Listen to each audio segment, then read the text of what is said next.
Feels like it's been forever. Hi, Thomas. Hi, Timothy. Hi, Jason. It does seem very strange not having done it last week, but it couldn't have been helped. But it is, yes, it does seem like longer than 2 weeks since the last one, or a week, whatever it was. Yeah, I know. I was like, I don't know if I remember how to do this. How is everything over there? Yeah, the weather's been very, very nice. It's very quiet.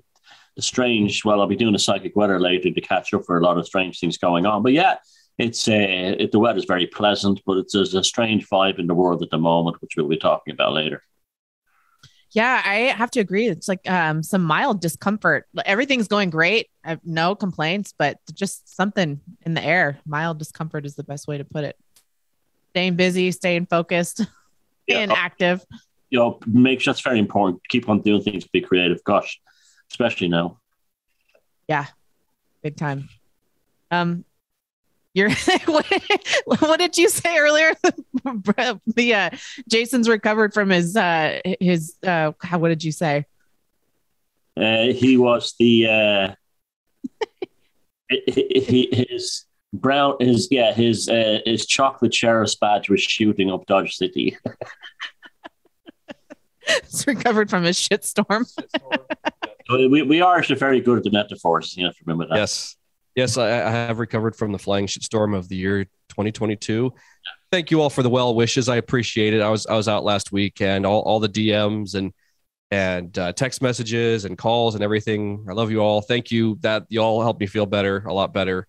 Definitely feeling recovered now. I just been this stupid fucking flu, but man flu. That's right. So I had the man flu, and I'm basically over that now. But thank you all. That was very sweet of each and every one of you that reached out.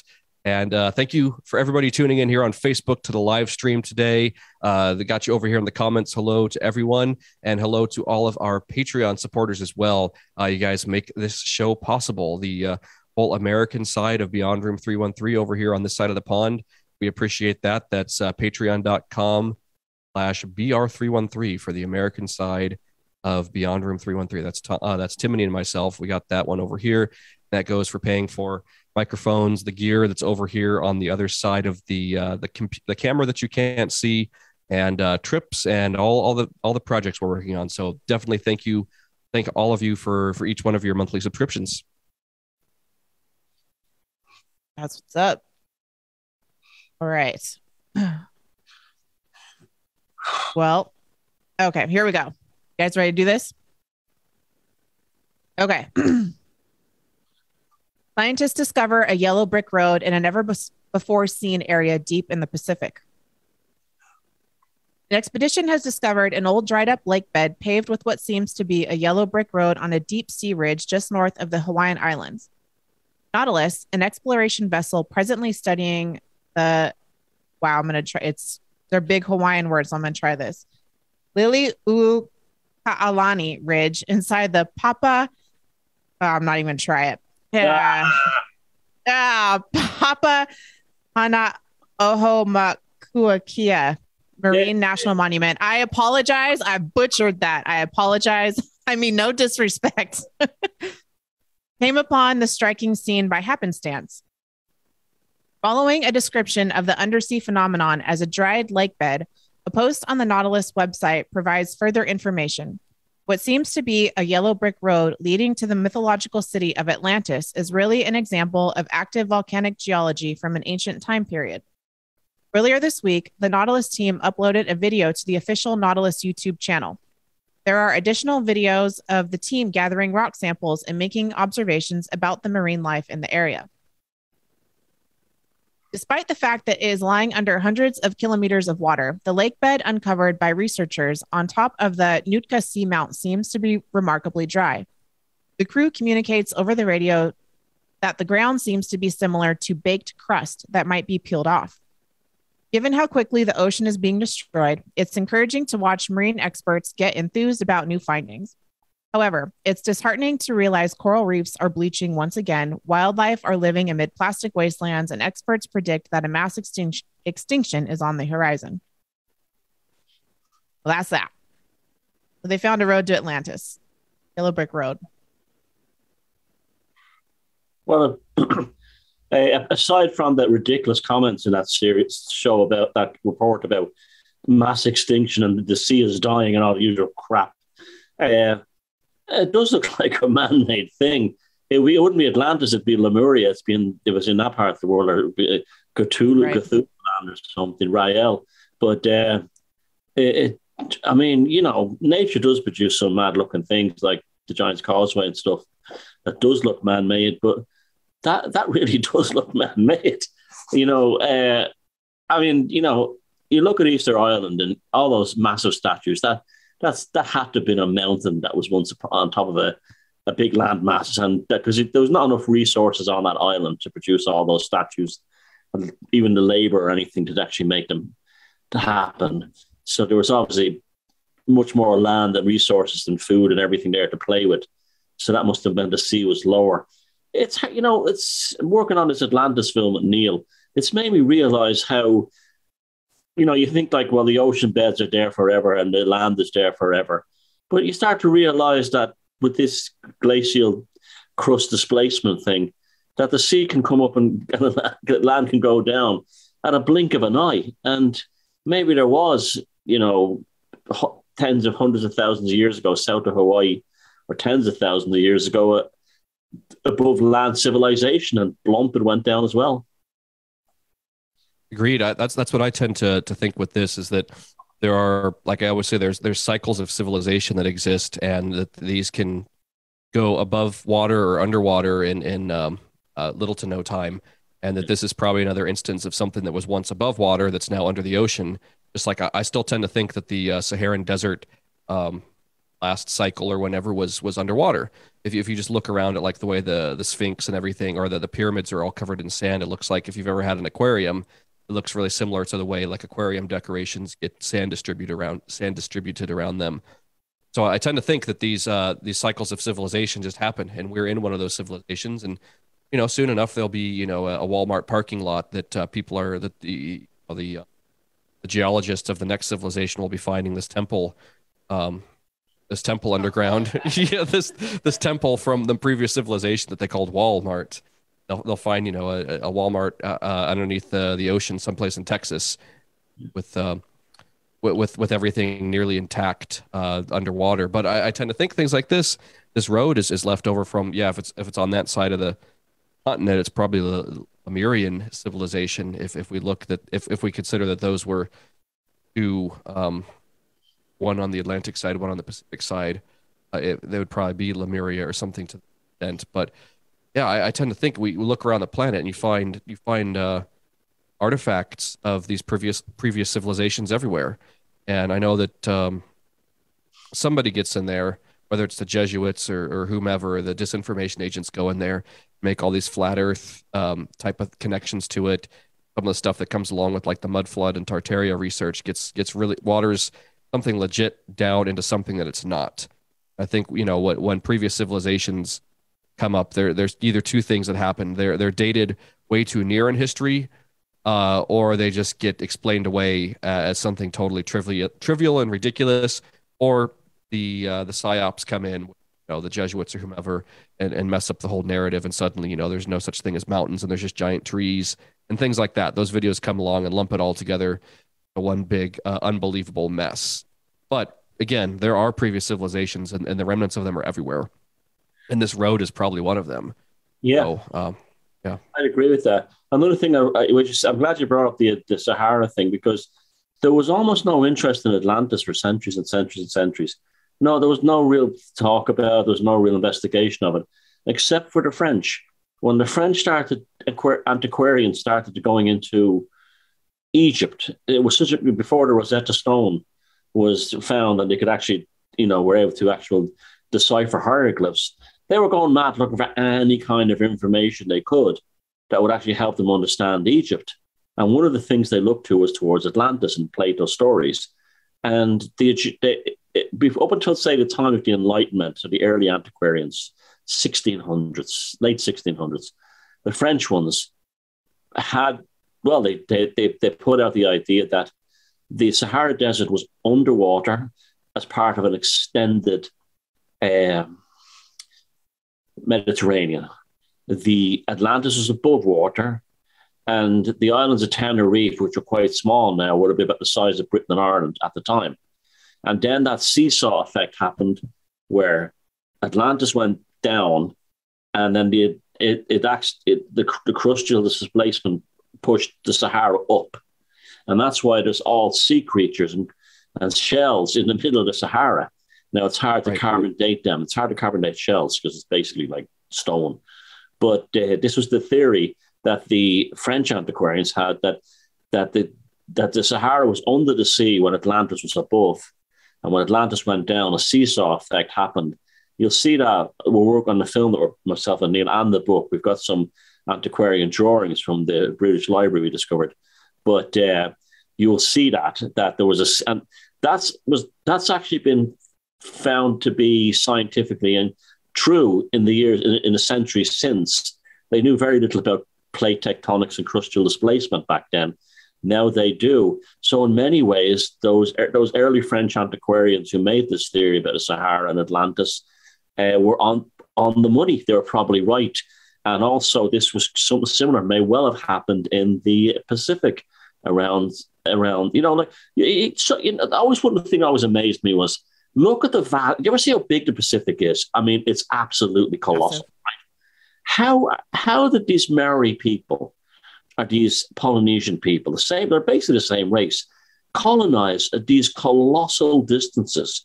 And we're told that they did them in small rowboats and small sailboats. I'm now more inclined to think that they're the descendants of Lemuria, and there was a large landmass in the middle that sunk down, and these people ended up on all the islands spread around the orbital ring of the Pacific, which, the distances are spectacular. It still takes 2 hours to fly from Santiago to Easter Island, and that's only just off the coast of Chile. And you carry that distance all the way over to New Zealand, and then up towards the Solomon Islands, and over across the Bikini Atoll, and then up to Hawaii. And they're all colonized by the same people. Sorry, there had to be something more than small ships. There was a continent in the middle that sunk, and that may be a bit of it. Yeah, even where I'm from in New Mexico, I want to say the elevation there is between 10 and 12,000 feet. It's really common for people who go there who aren't from there to get elevation sickness. But if you go, even if you're walking around the Sandias, which is the last outcropping of the Rockies, they're enormous. You can be walking around the rim way up at the very top, and you can see ancient seabed fossils, trilobites, those like weird centipede, kind of short centipede looking things. They're in the rocks all over the place. You can find seashells up there. I mean, that's millions and millions of years ago, but that used to all be at the bottom of the ocean. And now it's, one of the highest elevation places in the US. And they tell you millions and millions of years ago, but they don't know for sure. That's what I always want. I would like to think that it might even be less than 12,000 years ago when we have these, like what Timony was talking about. And even down in San Diego, when I was stationed down there's this, I lived on a street called Tide Pool, and it was up in elevation, I want to say 200 or 300 feet above sea level. And you know how in San Diego, if anybody lives there, there's like all these, there's like these fingers that have carved out the land there. And there, there's these hills that, they're sea level, and things go up like this in the hills. So, but up there, when I was living on Tide Pool, the same kind of thing. You could look around in the soil around where the homes were, where military housing was, and there was little not even fossils, but just marine life that was embedded, the shells and everything embedded into the walls that were probably, I want to say, maybe 150, 200, maybe 300 feet above sea level. That I would venture to say might have only been not even 1,000 years ago that the water level had been that high. I would. Say again? Yeah. Go ahead. I agree. You just think what Timony has said then, right? 12,000 feet above sea level. They're marine fossils, right? So that's mind-boggling alone, 12,000 feet, when you think how high it is. So there, it's totally plausible that continents have sunk to the bottom of the ocean. Yeah. The only thing that stops is what you were saying, Jason, in mainstream science, is the timelines. You see, we're always messed about with the timelines, right? They make all the ancient sites fit in with the Bible. Still to this day, they can't do it anymore because it's called Göbekli Tepe mainly, but they still tried to do that, right? Conversely, they do the exact opposite, but with this physical disasters, and they say, "Oh, it had to be millions and millions and millions and millions of years ago." So I don't believe if the timelines are now bunk, and they are bunk with the antiquarian stuff, they've got to be bunk with the geological stuff. They're all guesstimates at the end of the day. And isn't it at the end of the day that the Jesuits are the ones that are the timescale keepers to keep everything in that biblical timescale? Well, no, actually, it was believe it or not, it was Irish Protestants. I just like blaming everything on the Jesuits. Yeah, I know. It was an Irish bishop called Usher, who actually dated the world to when it began. Yes, he was actually Archbishop of Dublin, and he was also one of the big early players in Freemasonry. And he came up with this thing called the Anna Lucius, which meant that the year when man became conscious, and he put that on the date when the earth was born. So it was like a Tuesday morning at 10:30 or something, 6,000 years ago. But he actually, if you see his actual dating thing, it was a Herculean thing. I mean, he was no dummy. He really did believe it. But from that point on, all the institutions, both Catholics and Protestants, so you had the Jesuits running antiquarian stuff in France, and you would have had in Italy, and you would have had the Freemasons and the Presbyterians running the ones in this part of the world. So they all agreed on Usher's dating. And so they were all church people. All the universities were all like Mary Magdalene College, Trinity College, Christ Church College, and all these names. They're all very religious institutions. So the antiquarians had to play ball, or they didn't get their funding. So, so you do. Although, I know Jesuits are the Jesuits are real bastards when it comes to the dating of ancient sites and artifacts, big time. You're right about that. But it seems to be a Catholic Protestant like mafia arrangement where you have the Royal Societies and all these things, like the Royal Irish Society, or an English Society, or a British Society, or a Scottish Society. Look with the French Grand Orient and the Jesuits in Italy, and they're all like nodding and winking and saying, "Okay, we'll all agree on this one," So it's definitely a gang, a cartel. That's the word I would put it. A chronological cartel. There you go. Here's a new one for you. Yeah. Time thieves. I would venture to say even that the Sahara Desert, the pyramids and everything underwater, probably not that long ago. I really like looking at those photographs of when people discovered this time around the pyramids, when they're up to in the Sphinx, and when the Sphinx it's like bust in sand, and it's just like it's like that was just underwater not that long ago. I would say I don't know. My intuition says it's only been a few hundred years, not even 1,000. Probably more than 500, less than 1,000 is what I'm going to guess. So maybe 600 years ago is what my hunch is.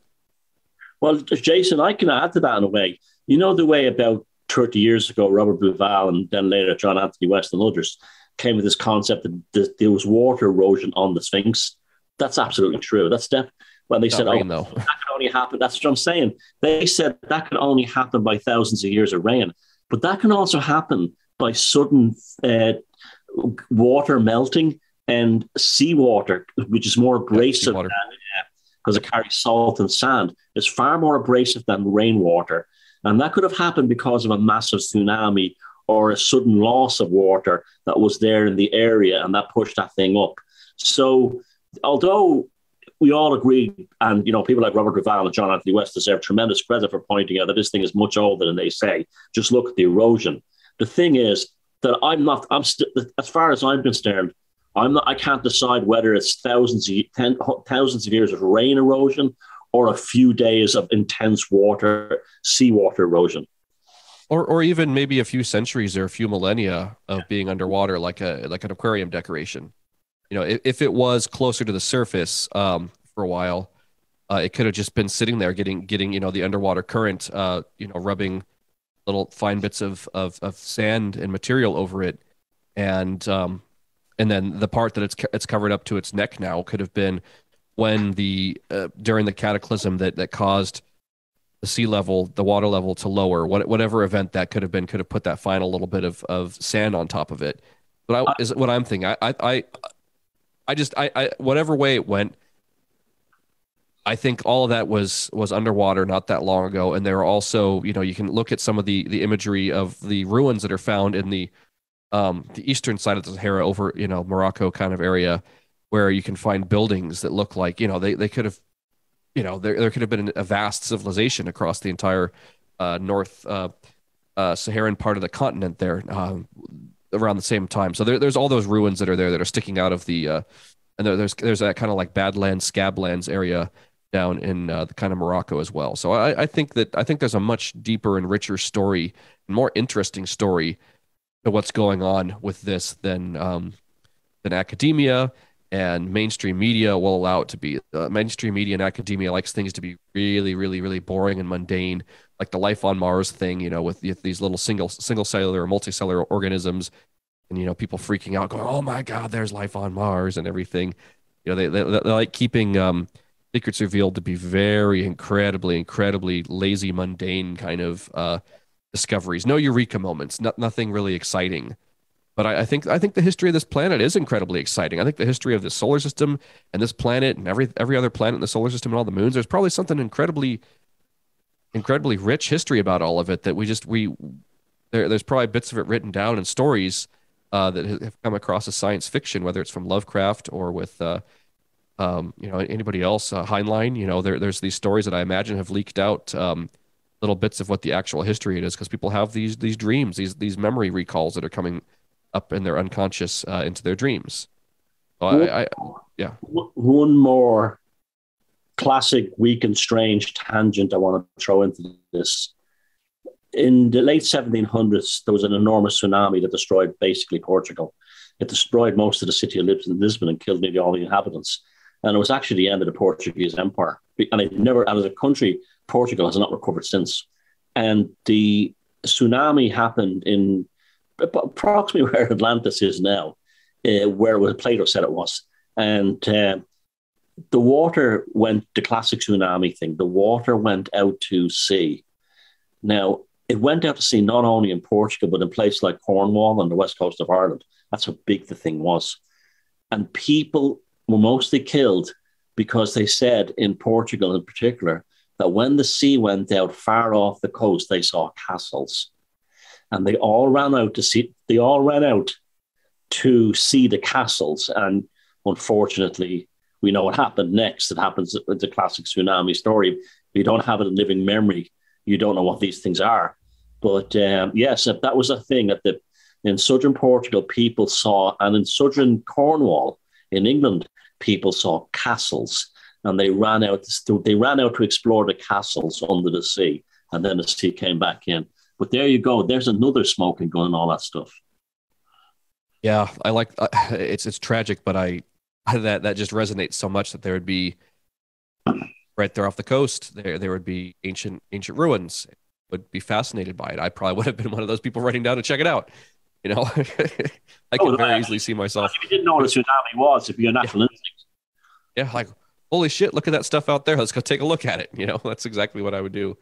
Back when my dad was working for the oil industry, I want to say he might have a story about when they were doing directional drilling off of the Channel Islands off of the coast of Southern California.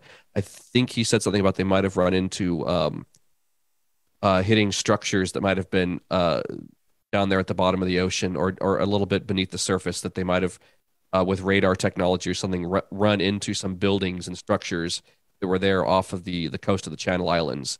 Real top secret kind of stuff. So same kind of thing, that there could have been structures there off of the Channel Islands in Southern California.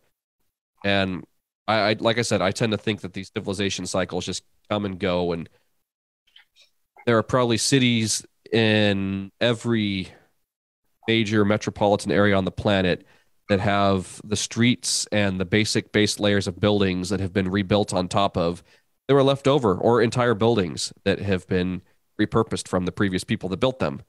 And I would imagine, there's just templates, people come along and just re-inhabit the streets of an area, whether the people got wiped out 12,000 years ago and then people re-inhabited them 200 years ago or something like that. I don't even know. The time scale is kind of almost irrelevant, I would say. No, it takes no time. You look at all those American cities that have areas called like Atlanta underground and Seattle underground. they're only 100 years old and are buried down below the new cities where things such as like to avoid flooding and flood and other things like that, the city was built up. That's very common all over the world. That's where these mud flood gobshites don't understand when they show why is half the building windows underground? That's because they kept building up and building up. A lot of it had to do with flood control. But also that's why you have like Atlanta underground and all these underground areas in American cities. And that's only 150 or 100 years ago, 120 years ago. So if you could actually bury the original the original port of Seattle in 125 years, way down there, imagine what you can do in a million. Right.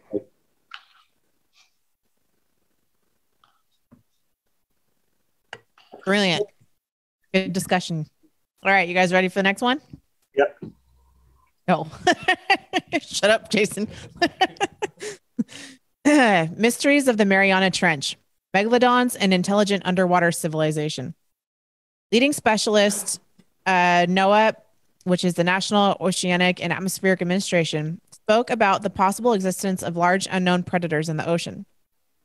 According to him, such giants such as megalodons can still live at great depths. If we consider that the theory of evolution is correct, then these giants would be able to adapt to life at great depths in conditions of strong pressure and the absence of light. The problem of studying the fauna of the ocean is that all the dead inhabitants settle to the bottom, where people have extremely poor opportunities for studying.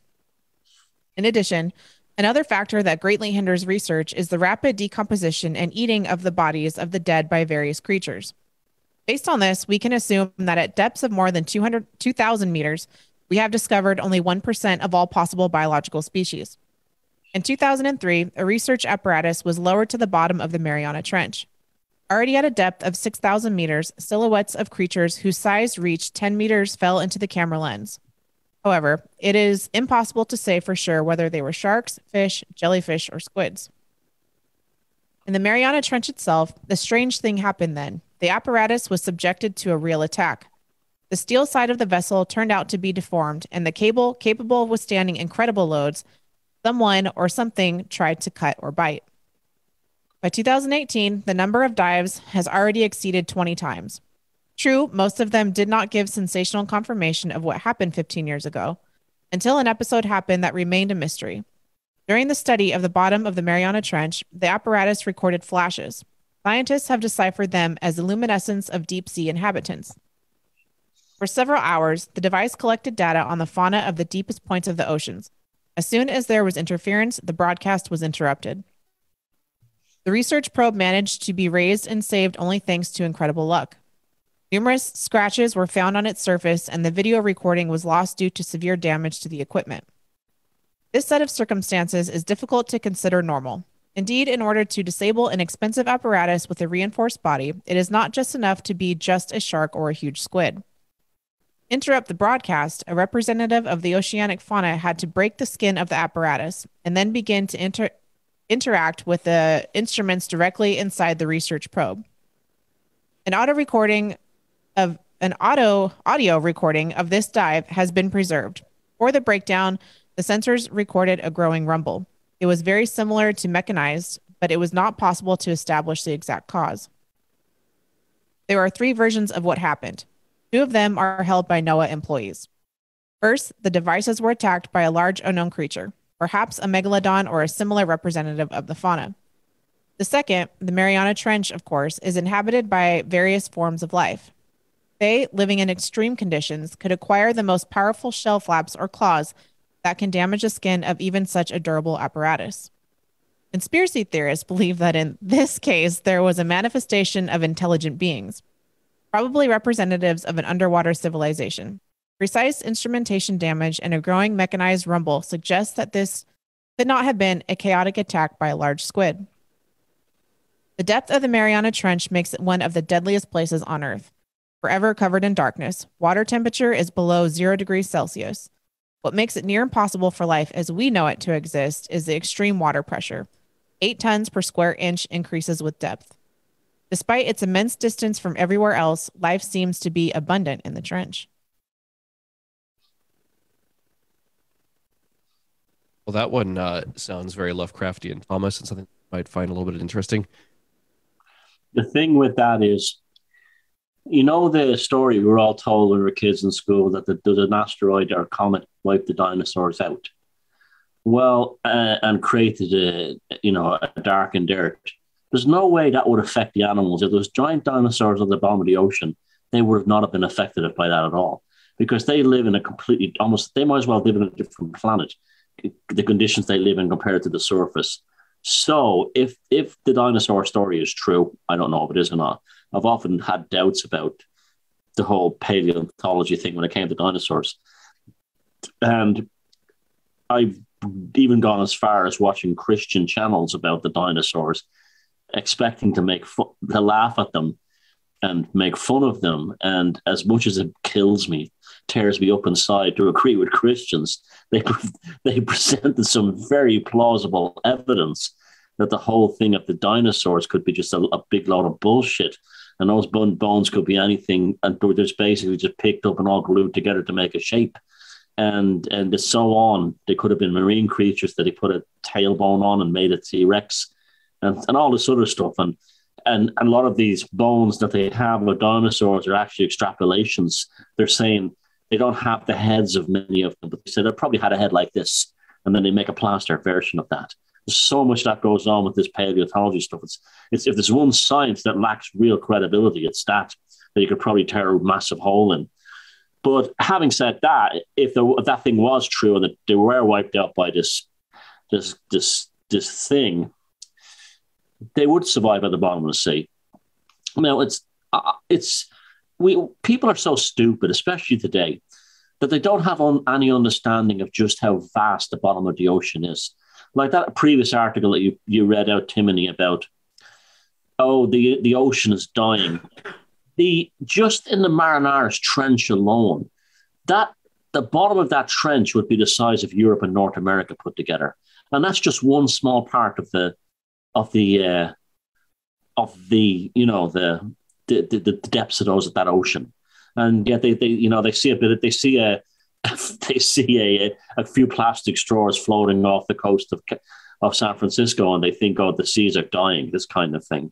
But I've always kind of believed that there was something to the Cthulhu thing, that he is down there or something like that. And that famous story of the bloop, that sound that never made any sense, that was picked up by the US Navy, and it's never been explained. And they said it was a natural organic sound of an animal. And then they tried later, when people started taking a real interest in it, and they said the animal was vast, it was gigantic. And when people started taking an interest in it, somebody jumped in and said, "Oh, no, it was an escape of gas from the bottom of the ocean floor." The usual thing, they jump with damage control.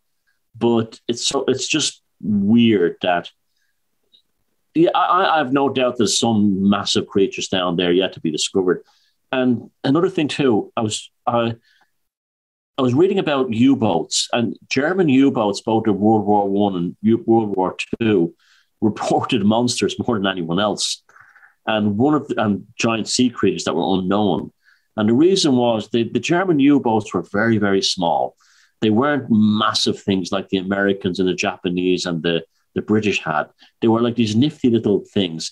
And people were always often amazed how they got a German U-boat from Norway all the way down to Brazil on this little engine. But what they did was they used to travel on underwater currents, right? So that's probably how they encountered these massive creatures. Those massive creatures also to conserve energy were using these underwater currents in the same way. And if you think about it, that would be an ideal way for a massive creature to actually move around the world. If these things happen at a certain depth, they're like cold water and warm water currents under the ocean that move.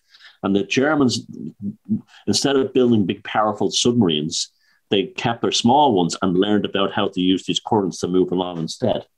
So that's probably makes sense. So they're probably moving around the earth in these underwater currents, and they're probably not only in the Mariana Trench, but they're probably at closer levels to the ocean surface, because there's loads of weird anomalies that are photographed in Google Earth by US Navy satellites that they're not fakes, and they suddenly disappear as someone finds them, including an enormous, gigantic creature that was spotted off the Antarctica. People found it on Google Earth, and then suddenly Google Earth was updated to a new version. There's a lot of that crap goes on, you know, and that's US Navy. So US Navy isn't doing Photoshop. So yeah, absolutely, I do believe these things exist. We're a shadow of a doubt. But the thing is, you're not going to find the bodies for what Timothy said in the article. The sea is full of parasites and scavengers, and anything that, like, when a whale dies at the surface, it's probably completely eaten before it hits the surface floor, the ocean floor. Yeah. I know. I going back to what you're saying about dinosaurs, Thomas, before I lose my thread on it, I tend to agree with you too, that with that idea that's like, once timescales and everything, once we start seeing the holes, it's like the sweater where one little thread is exposed, and you just pull on that thread and the whole thing starts to unravel. I've really wondered that too about the whole dinosaur thing. If some of those dinosaur bones are real similar to like the whale bones that they found out in the Sahara Desert, where, you know, if in the southwest of the U.S., if some of the bones of alleged dinosaurs were just sea creatures or something like that. But yeah, the other one that, just to go on a tangent, the other one that bugs me that goes along with paleontology and dinosaurs and everything is Pangaea. The concept that there was once one flat continent. And it's like, if you know anything, you know, vibration, like you couldn't have one continental mass on one side of the earth, the other side of the earth being kind of like a submerged in water. Like if it were a sphere and there's this Pangaea thing, there'd still have to be broken apart continents on it. Like if there's just one section of the earth that had Pangaea on it, the backside of the earth wouldn't have any weight on it, and the wobble of the earth wouldn't work. So it's like, if you look at the continental, the way that like the eastern side of Africa and the western side of South America go together, it would make better sense that, like Cliff High talks about, the expanding earth, that earth has grown over time like that, and those separations of continents are just kind of like stretch marks, you know, that keep going. So, you know, and then in the middle of that being the Mariana Trench there on that part of the planet, I would tend to agree more with the idea that the earth is constantly expanding, and new material, whether that's being created somehow in the center of the earth and being pushed out as of some kind of catalytic reaction from energy in space or whatever. It doesn't matter how, but I would tend to think that maybe that's what's going on. That's why gravity and stuff has changed over time, as maybe the mass of earth has contracted and expanded. But anyway, yeah, the Pangaea thing always bugs me. The idea that there's this one flat plate of continents at one point, and that's how, you know, some of the dinosaurs moved and everything. It's just there's so much stuff. It would make sense that it was all a small earth and that has expanded the gaps but then again, where did the water come from? But then we know that there's massive reservoirs of water in space. We now know this, that these could have actually landed on the earth and filled in the oceans, and then created the whole climatic cycles that actually made it self-regulating and working itself out. But that document, that wasn't a document. There was some show, it was on like Discovery Channel or something. And it was a live debate between the guy who ran the Creationist Museum and some scientist. And I went in there to cheer on the scientist, right? But the guy from the Creationist Museum, and I'm not saying I believe in biblical creation, don't get me wrong, he literally wiped the floor with the scientist. And while the scientist talked about evidence, he didn't show any evidence. Where the guy from the Creationist Museum was showing things like, well, here's a dinosaur you claim is a dinosaur, and showed how the spine bones came from a basking shark. The pelvic bones are exactly the same one from some other kind of animal. And basically, he said, you've gotten bones that you all found all over the place, and you invented this creature like a Lego bricks. And he made the point brilliantly. And then he also showed a hammer with the handle that had been fused through solid rock. And he says, we're told that this rock takes millions of years to form. What's a hammer handle doing inside a piece of rock? And then he showed these things, these steel balls that appear all over the world with lines around them. They're definitely machined, and they've been found in rocks that are supposed to be millions of years old. And I have to say, he wiped the floor with them. And there's a megalith in Wales called Bryn. The Welsh people are going to hate me for this one. Bryn Calais Dwy, I think it's called in Welsh. And inside it, the guys from the Standing with Stones. You haven't seen that film, the documentary series. It's beautiful. The guy Rupert, he's a friend of Neil, made that. And There's a standing stone in the middle of it. You can see it in my own film here on Beyond Room 313. There's a standing stone in the middle. It's a circle, like a lingam in Hinduism. And your man Rupert, I think it was Rupert from Standing with Stone, showed that this is not part of the original structure. This is a stone, this is a wooden pole that was put there in Victorian times to jack up the roof. And in only 100 and something years, it became petrified into stone. So that shows you that their whole concept of geological change is very, very subjective. You can have a pole. And, you know, I can remember when I was working with James Swaggart years ago, I was showing him these things all over the place in megaliths. He says, James, that is petrified wood. It's not a stone. And he says, you're absolutely right. So this whole thing that stone takes millions and millions of years to happen has been proven by these megaliths where things have actually become petrified in a very short time. So the history of the world is the timelines, again, are all over the place. You can't trust them. Right. I really wonder if this metamorphosis of the materials in the stone and stone being polymerized, if something occurs when there's a magnetic shift of the planet at all, if somehow that changes the composition of certain materials, either zaps something into solid, or people are walking around on stone that is suddenly, you know, you can go up to it and put your hands through it. You know, I'm sure we've all seen those pictures of a piece of rock that somebody looks like they just put their hands through like that. Their fingers are perfectly carved out of it. I wonder if it has something to do with the solar activity, where like if there was a big polar flip or something, and suddenly that changes the polarity of certain rocks and certain woods, and it just does some kind of ionic something with the ionization. And mineralization is very strange as well in terms of how it affects water. I mean, water is still a big mystery in many ways. Yeah, we know it's two hydrogen atoms and one oxygen atom, but it's more than that. There's isotopes and everything involved in it. There's a place in England called Mother Shipton's Well, and where they hang objects on this waterfall by an old holy well, shoes, kids' toys, teddy bears. I mean, in no time, they turn to solid stone. No time. They become stone sculptures. And again, that shouldn't happen. But yeah, it's like the place is famous for this happening. Yeah, it's like electrolysis. It sounds like almost like the way you can put, yeah. So maybe the combination of the mineralization, the water, and something from the sun or somewhere happens at certain points where you have kind of localized alchemy or something.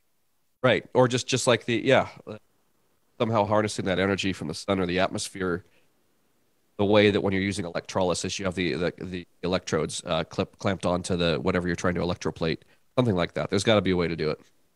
Did we lose Thomas? You're breaking up really bad. Oh, did we lose us? Like Thomas is like Thomas is meditating. His eyes are closed.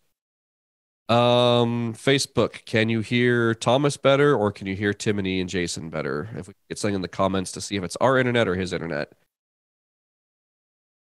Lost us.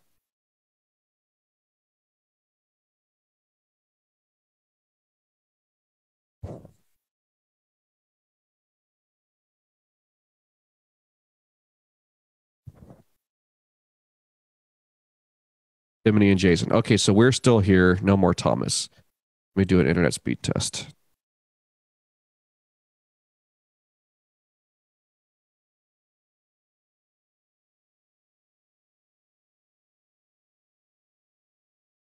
Oh, yeah. Good.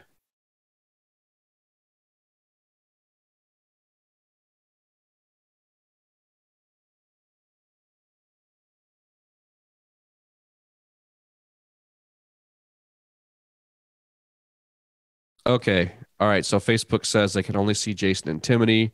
So Thomas must have fallen in the Mariana Trench for a moment. He went swimming in the Mariana Trench. But yeah, what do you all think about this story? Do you think that there might be some kind of strange underwater dinosaurs or something like that? I know we're kind of going out there into very, very off-topic topics with this conversation, but I feel like that's kind of what Classic Week in Strange is the stories are great primers for conversation that goes another direction. But John. Okay, we won't stop the show. Maybe we'll just have Timony read the next story. I'll start talking about it. Another minute. Okay. Okay. Yeah, about the I mean, I would say with this story, I've never been one. Oh, let's just see. Okay. Yeah, I would think that there are big creatures down there that they can withstand this amount of gravity and the amount of pressure put onto their body that we're not going to see towards the surface of the ocean. And I know that they said the thing about conspiracy theorists think that there's some sort of other thing going on down there. Maybe I wouldn't label all conspiracy theorists into one category. I think that's one terrible thing that the media does, is labels all conspiracy theorists into one camp that has really bad thinking. But it is an interesting story, and I do like this idea that we've been talking about within today's Week in Strange, that there are previous civilizations that have been submerged underwater, whether it's Atlantis, Lemuria, or just this next civilization. I would imagine there's going to be parts of the United States that are going to go underwater, parts of Europe that are going to go underwater, and then there'll be other areas where the shoreline lifts up and there's more of a coastline than there used to be. So let's see. Kimberly said, why is it bad? Why is it so bad to question narratives? It's not. I would say it's not bad to question the narratives at all. I would say that there are a lot of people out there, a lot of the normie folks that don't like questioning the narrative because they were raised with a paradigm that says that things are the Earth is this old, the continents are this old, the dinosaurs were killed at X date, this happened at Y date, and everything needs to fit into a nice, neat paradigm. But I still think a lot of history and a lot of scientific discoveries are merely placeholders until a sound hypothesis and sound theory have been put in place. And I think there are, throughout science and throughout history, there probably are solid things that have been discovered with dating and with scientific discoveries that can be somewhat put in stone. But I think a lot what we have in the encyclopedias before the internet era, and a lot of what exists in the internet, are just placeholders until a better model is created. And we still have this timescale model of like Thomas was saying, everything being hooked together with the biblical time frame, hooked together with a timeline that would allow the controllers to have their history written back to the beginning of time, is what I personally think that it is. I think the time scale is there in order for the Jesuits and whomever is at the top of all that to justify their rule on this planet, because before them, they would like to say that there was no civilization before them. They were there at the beginning of it all. But that's what I tend to think. And that's why they've created this false timeline of things just to justify their existence. Because if we bring about another timeline that says that there was advanced human civilization before any of those groups existed. So say even before 6,000 years ago, they say that civilization started 6,000 years ago, right? And before then there was no, humans were more animals, and there was no writing, there was no language. That 6,000 years ago was the beginning of civilization. So say we discover that there was advanced civilizations going back, say, 24,000 years ago that had buildings and tools and structures. That would totally go against the paradigm that says that civilization was created 6,000 years ago.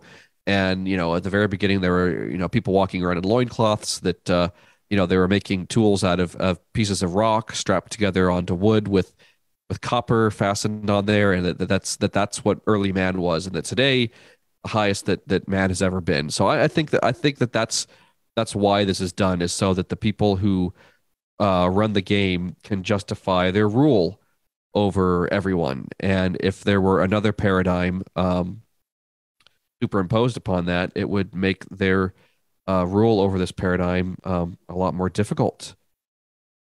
There's Thomas. Good timing.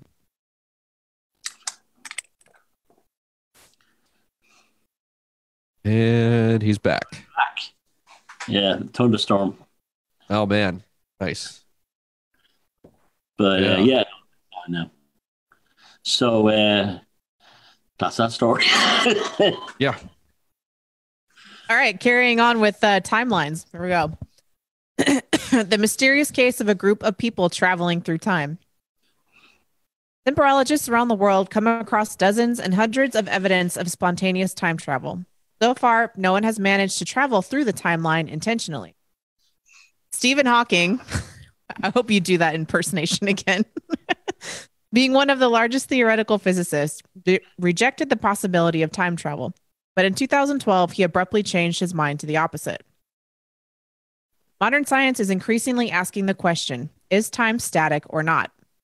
They have been trying to answer it for decades, but so far in vain. Various settings allow you to slow down the passage of time or speed it up by a fraction of a second. Practical experiments by nuclear physicists in China have confirmed this phenomenon. Time can be stretched or accelerated, but so far these are fluctuations that are barely perceptible by technology. There can be no talk of time travel. However, they are being done.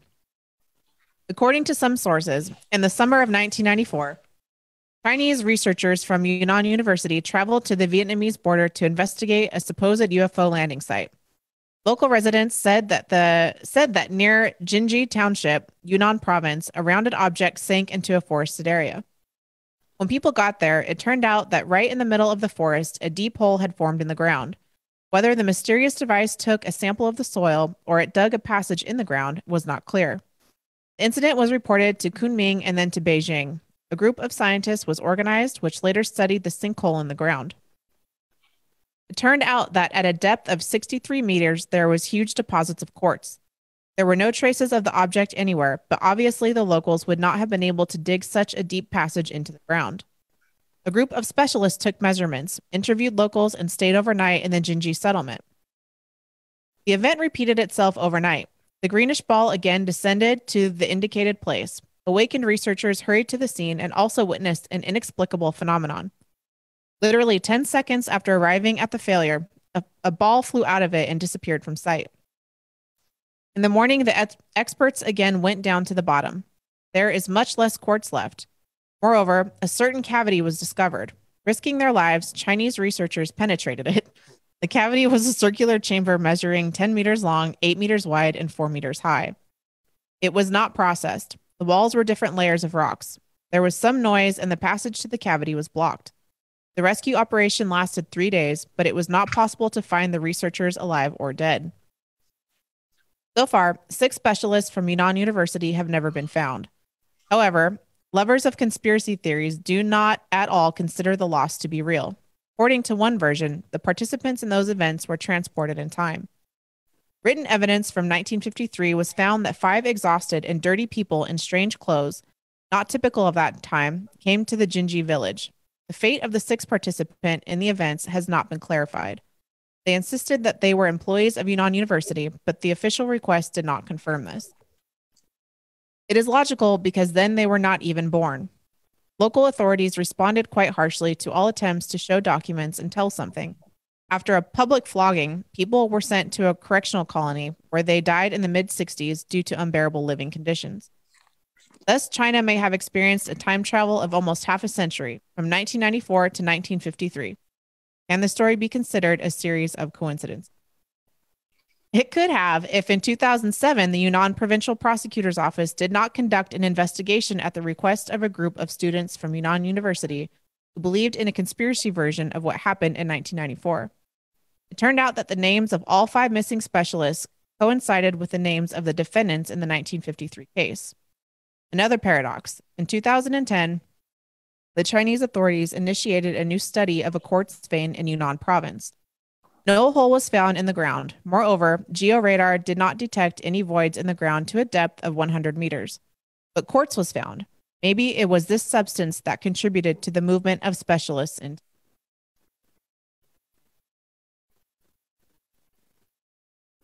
quartz again in time. And Thomas, that was a good Stephen Hawking impression you were doing there. You just need to do the major underbite. Yeah. All my life, I have wanted to understand time travel, and I did go back in time once to 1993, and I asked the Stone Roses why their second album What complete shit. Anyway, yeah. I'll probably get all kinds of trouble for that. Yeah. That's good. That's hilarious. Again, quartz, time travel. I still don't know what to think about the concept of time, period. There's part of me that thinks that time itself doesn't necessarily exist. We can measure the entropy of something, you know, we can measure the decay of something, but time, as far as being able to go back to the beginning of the show, there is no begin, you know, that was just another version of now. So there's just constantly now going, and we can measure, you know, the stars above us. We can measure, you know, obviously the sun and the moon go around and mark time throughout, but or mark some sort of chronology. But as far as being able to go back to 1993 or something, I think we can create the egregore of 1993 if we really wanted to, and we could go back to 1993. You know, anybody can, you know, if you want to go on a journey, I would imagine you and a magical partner or a group of people could create the flavor of a particular time. And if you wanted to remote view, you know, 1888 in London, you could create that flavor of time and remote view 1888 London on, you know, I don't know. I was probably there in a previous incarnation, but, you know, you can go back and remote view something like that by creating that flavor of the time. You're not necessarily going to, I mean, maybe you will. Maybe you will show up there as a ghost rapping on a table, messing with some Golden Dawn people or something. And I wonder if that's what ghosts are sometimes, or remote viewers going around and traveling out of body, or somebody dreaming, you know. But I think time itself is just one persistent now. That's why I don't like the idea of infinite timelines where every decision that's made, you know, we could say that there's a decision where I put on a red shirt this morning, and then the decision where I put on a green shirt this morning. It's like, no, I don't like that model, that every little thing, like if Thomas this morning ate one breakfast and then he ate another breakfast, it's like, no, that's already way too many infinite timelines just between Thomas's breakfast and my shirt. You know, between 3 breakfast choices and 3 shirts, we already just created like a multitude of different timelines. So I don't like that idea that there are infinite timelines out there for every choice made. It's very like kind of like a childish, immature theory that exists. And people have messaged me before about timeline shifting and timelines this and timelines that. I don't know. I don't know what I think about that. I don't know what I think about time, period, other than what I just explained. But the whole timeline concept and time travel concept is weird, other than the idea of being able to create time locally again. But that's just like the flavor of it, the quality of that time. You know, like if we were to create the 1960s right now or whatever, we could create that flavor if we had correspondences to go along with it, that we could, you know, internalize the 1960s or something, for instance. Theoretical physicists have a theory about time travel, which I really agree with, what I think is really plausible for a mainstream thing. That if you were to build a time machine, say tonight, May 9th, right? It would only work from the moment the time machine was switched on going forward. So therefore, if you have the time machine switched on tonight, May 9th, that's the furthest back in time you could go back to, when the time machine was made. So if you jumped into the time machine in August 26, 2055, you could explore the time all the way back and forth between then and May 9th.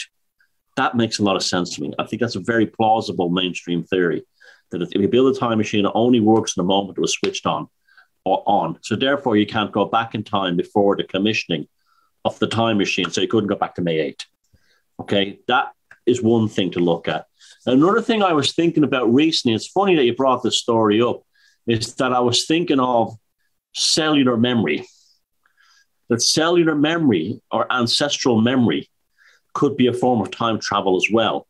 So if you could find whatever, if there was ancestral memories inside you going back to maybe, like, not my theory, but one of the things I've speculated is that, like, the reason why so many people have tidal wave and tsunami dreams, maybe because our ancestors experienced it in Atlantis, and it's a genetic memory that's carried within our genetic codes. So that could be through genes, through genetics, a way to travel back and forward, well, backwards in time. Now, we all know that time doesn't really exist. It's something created by the brain as a clock speed to stop, because everything happens all at the same time. And our brain creates this clock speed, otherwise we'd go nuts. So the universe, it's gone, it's over. The universe is instantly gone. And in order to live within that moment and comprehend it, the universe has created our cognition. You know, we're all back to like Hinduism and the Vedic science again, but to actually create this thing to look at us, the universe looking back through us and our nervous system. Our nervous system was a creation of the Godhead, whatever you want to call it. So in terms of time travel, yeah, I agree with the mainstream theoretical physics idea that you could only travel from the point that the time machine was commissioned forward and back from that point. But time travel, well, okay, let's look at things. When you look at a star that's 7, 8, 100 light years away, you're seeing the light coming from that as it left that star 100 years ago, or 1,000 years ago, or 5 years ago. So what you're seeing is the light that's old, that's already coming from a distant past. Now, if you could actually find a way to move back and forth between that point where the light began and the light star ended, you have a theoretical time machine as well. But it all comes back to what Jason says. Does time even exist? Probably doesn't. It's probably just an arbitrary thing created by our nervous system to make us experience make us experience the splits, the microscopic split second that the universe exists and dies into a quantifiable period. Yeah, I like what you're saying about memories, ancestral memory, ancient memory being carried on. And I would take it one step further, that it's not genetic. I would say that it's, I hate this term, but soul memory, you being a soul, not having some soul that you carry around. No, you are a soul occupying a body. You are a being occupying a body, driving it around, so to speak, moving it around. So I would say that you as the being and inhabiting a body has memory and has experience. And that's why we've talked about reincarnation so many times on the show, why someone can be born with a tremendous skill set that they've brought from a past incarnation that they store in as experience and not as picture memory.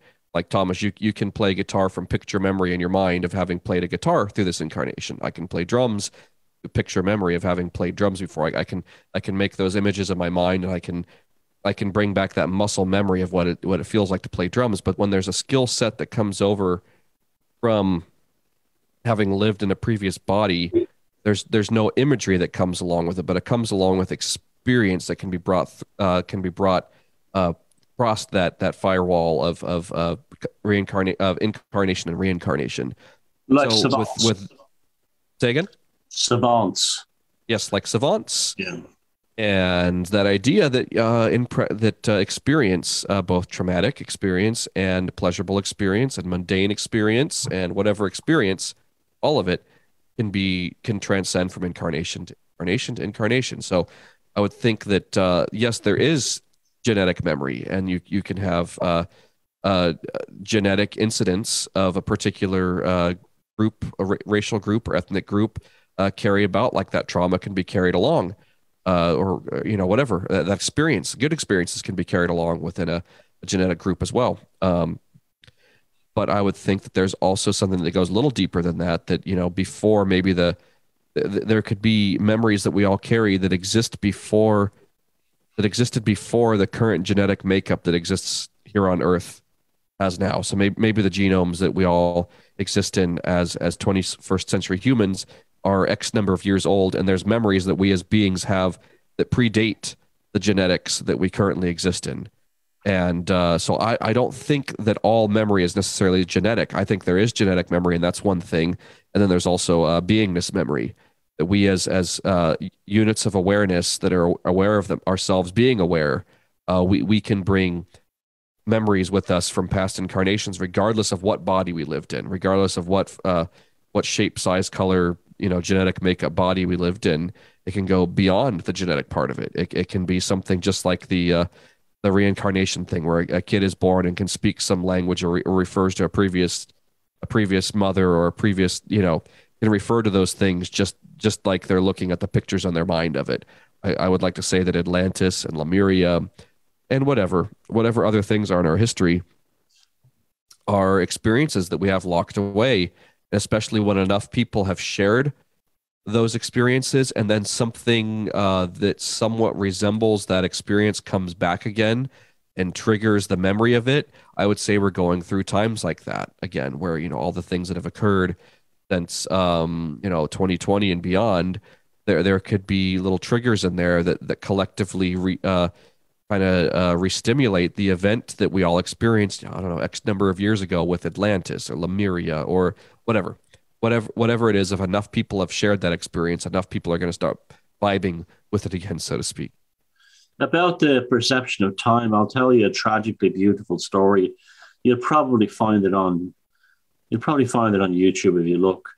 There was a British pianist. He was a concert pianist who in his 30s developed some kind of viral infection of the brain that left his brain only capable of 6 or 7 seconds of memory. So after 6 or 7 seconds, his brain was wiped clean and started over again. So everything he experienced was completely new. He'd never seen it before. Now you can imagine all the frustration that led to. But there was only 2 things that didn't apply to.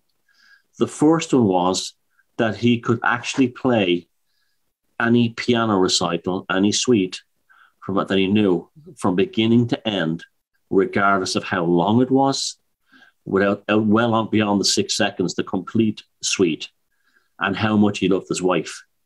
His wife would be brought into the room. He didn't know who she was, but he instantly knew he loved her. And he would run over to her and says, "I'm so glad to see you again.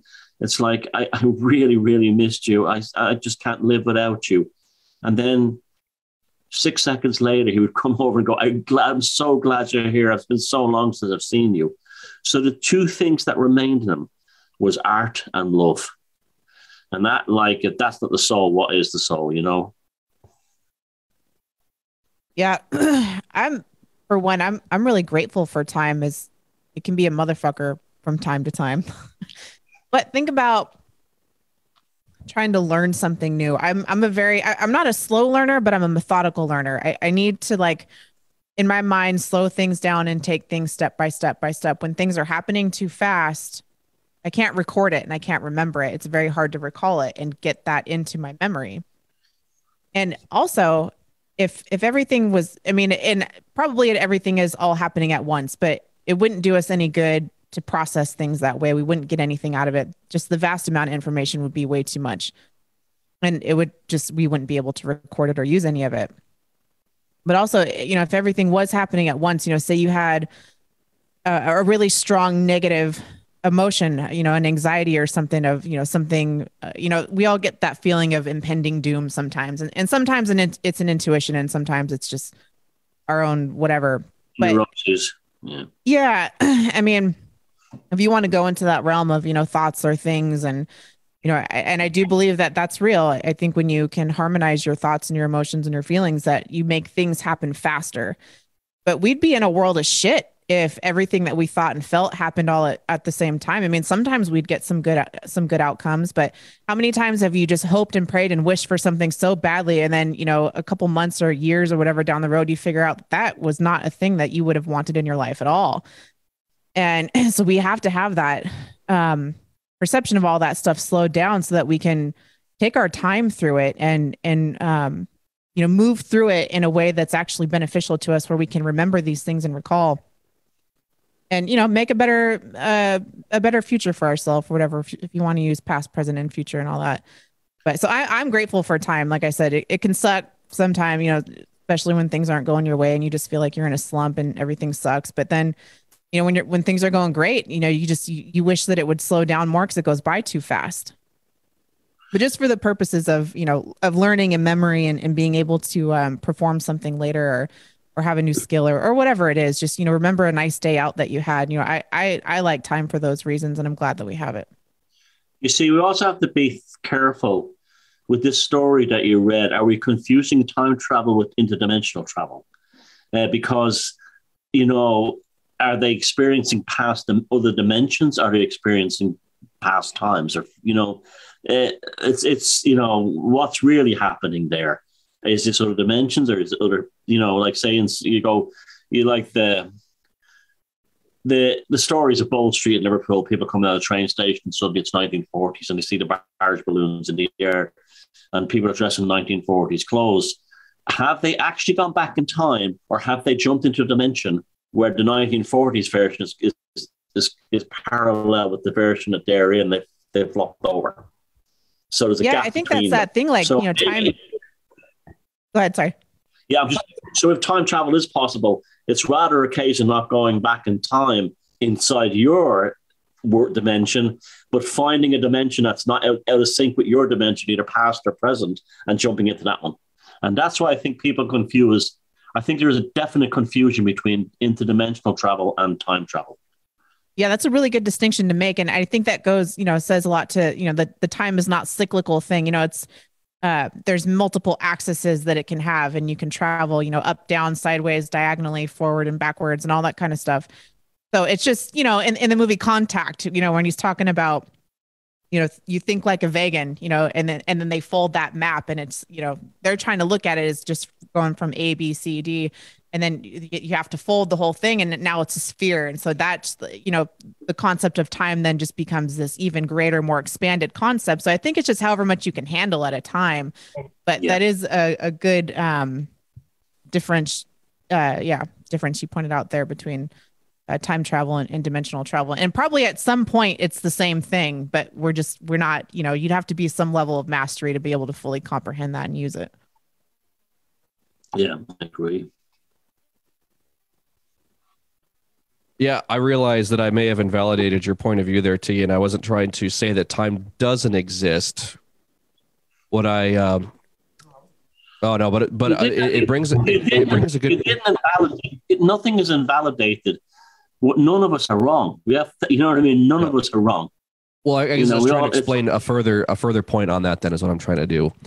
Is that we can measure the start, the change, and the stop of any particular thing. So, say a piece of music, a 1 minute long piece of music has a start point, it goes along, does its thing, and then it has a stop point, right? So it's like we can say, obviously that piece of music just happened. We experienced the whole thing. Somebody might have experienced that piece of music very quickly because they enjoyed it. Somebody might have experienced that piece of music very slowly because they hated it. But and that's kind of that thing there, what Timothy was talking about with that idea of sometimes, being able to slow down time, and then speed up time. Certain martial artists can see, and warriors can see movements occurring slower. Incidents that took 5 minutes to happen took 45 minutes for that person. The time. And it's just that idea of being able to bend the perception of change is, I think, what that is. So it's like time there. I think maybe what it is we need to, like with love, with the Greeks having, different, agape, eros, blah, blah, blah, all those terms. It's like with time, we could have in English time, and then there's time and time and time. We have the same word for all of it. But I would imagine it's one of those things that might be far more complex than just the perception of the tick, tick, tick, tick going by. Like I mentioned flavor of time. Like if we wanted to go back to the 1960s or 1880s or whatever it was, that's one form of time. We could do that. And there's also like the time of like being sparring, where somebody who's an expert can slow down time and anticipates things, or like can see something right before it's about to occur. Or like Thomas, you've talked about with like an incident occurring, like with 9/11, like, you can drop a pebble in the water and see all the wrinkles, the ripples in the water go. And then you can drop a giant, steam locomotive in the water. And, those ripples are going to go back in time, and artists and crazy people are going to see, those things from that incident occurring. And all the homeless guys on the street are going to be talking to themselves. Like, I'd be curious to see like all the bums, the homeless people in New York, days, weeks, months, years leading up to 9/11. If any of the conversations they're having with themselves were related to the Twin Towers being attacked, like were any of them speaking? It'd be really interesting to see. I don't know if any of you guys have any stories about homeless guys talking about 9/11 before it occurred. Hopefully, maybe somebody watching this has a cool story. I kind of have a feeling that somebody might have something to add to this in the comments. But I wonder about that. Not only the artists, the schizophrenics, the crazies, people who are blacked out will get these psychic impressions before something occurs. So time is weird like that. It's linear, it's non-linear, it's cyclical, but it's not cyclical. And like Timothy was saying, yeah, she's got some things to add to this. I'm not blacked out, homeless, or schizophrenic, but earlier today, I was out on a run before we did the show. And the trail that I like to go on right now, we've had a lot of rain. And so the trail, which is usually, maybe foot and a foot and a half wide, is now maybe just, it's very, very thin because it's thrown over with grass. And I had my headphones on and I was, running. And so I can't hear anything around me, but I'm looking. Well, I come up on this bend, talking about perceptions of things right before they happen. And I don't know what it was. I didn't notice anything visually. I didn't hear anything, but something in my mind said, I need to get off the trail. So I just took a step to the right, and not literally maybe 2 seconds later, these two guys come hauling ass around the corner on their big, huge mountain bikes. If I wouldn't have stepped off the trail right then, I would have been mowed the fuck down. I mean, with how fast they were going. And I mean, these tires are huge. This is like mud trail tire type shit. I would have absolutely that would have been a hospital visit. Wow. And so it was just a matter of not more than 2 seconds. Just, I need to get off the trail, stop mid run, and just took a step right to the right. And then this guy comes around and he was like, "Oh my God, I'm so sorry." And I was like, "It's cool, I'm good." He's like, "There's another guy right behind me." And his friend comes right behind him. I would have been fucking hit twice. So I would have been man down out in the field calling 911 or something. These dudes would have had to carry me somewhere. But yeah, it was just that perception right before I need to get off the trail. And I just took a step, and then there they were. And I'm all good. But I don't know how I perceived that. I couldn't see them. Everything is so overgrown. There's huge trees. It's just this really, really. Well, thank you for making me extra neurotic worrying about you. I appreciate that. I'm all good. I'm all good. My intuition kicked in and saved my ass. So yeah, no, but I came home and I was like, dude, check this out. This just happened, and I'm reading a book about the technology of intuition. And so it was just, I don't know. It was one of those things. We're talking about perception of time and, looking forward or looking backwards. I don't know. Something went ahead of me and said, "Get your ass off the trail." And my blacked out, homeless, schizophrenic self came through. You're not homeless. You're not blacked out. You're not schizophrenic or any of that.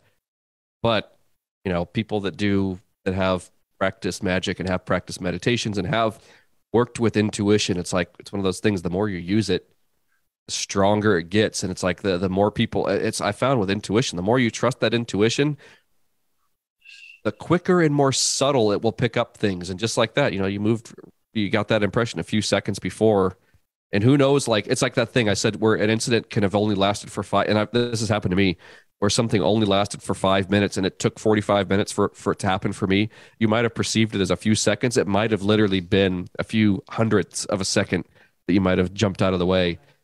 And I think that kind of thing happens where time will literally slow down and people, Matrix style will be moving out of the way, dodging bullets. Literally that kind of thing can exist where people can see a punch coming and move, just like the thing with hitting a baseball. Isn't the baseball going so fast that the batter shouldn't be able to see it or something like that they need to be slightly ahead of time to be able to do it or something some shit like that. Yeah, the human nervous system can't react at the speed that the professional baseball pitcher is throwing it.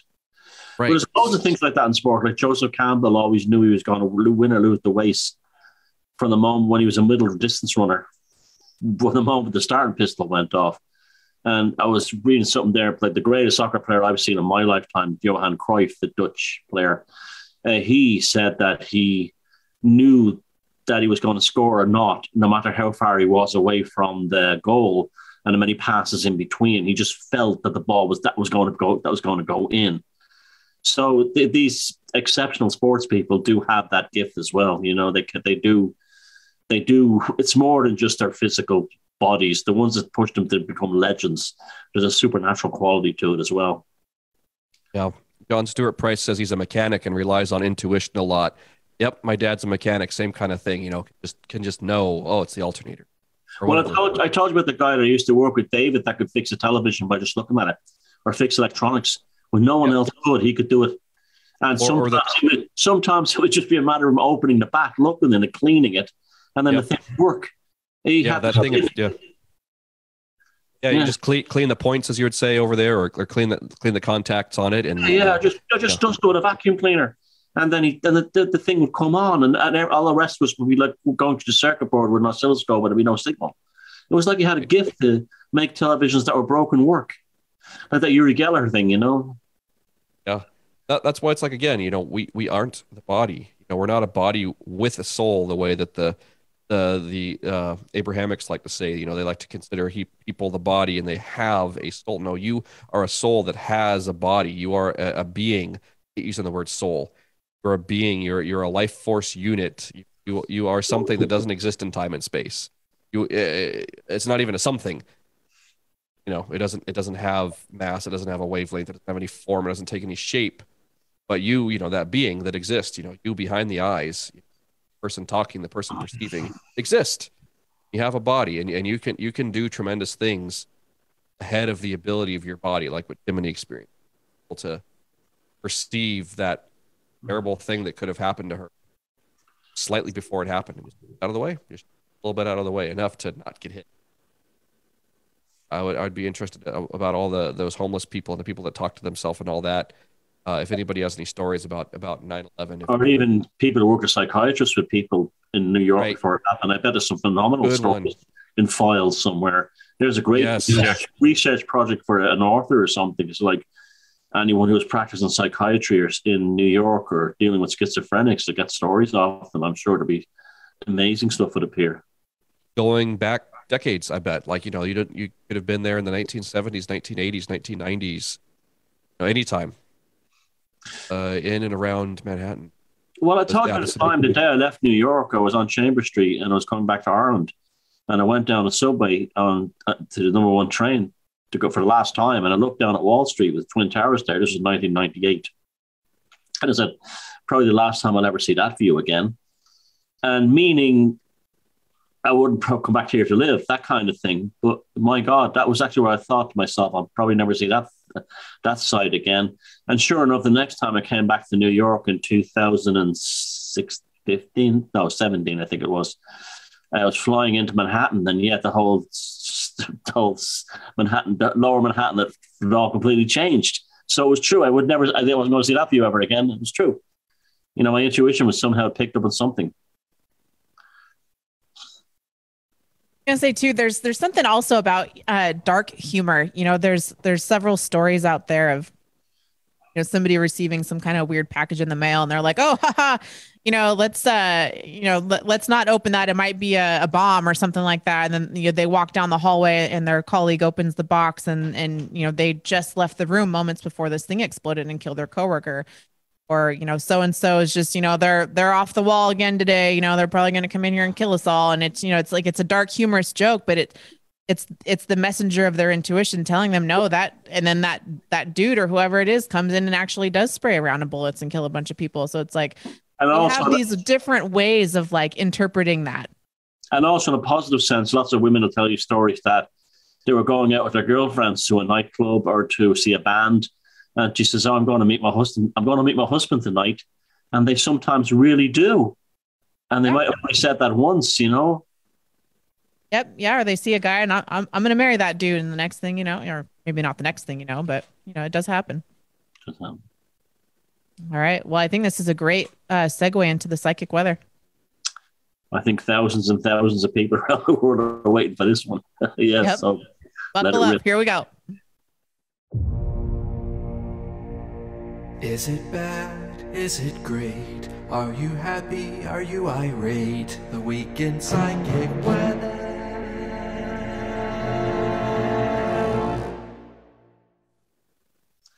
Well, it's been 2 weeks since we did a psychic weather.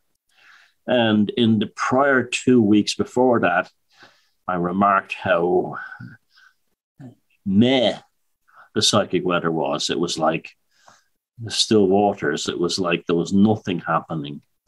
And a few people commented, to their credit, quite rightly, on the videos that it's the calm before the storm.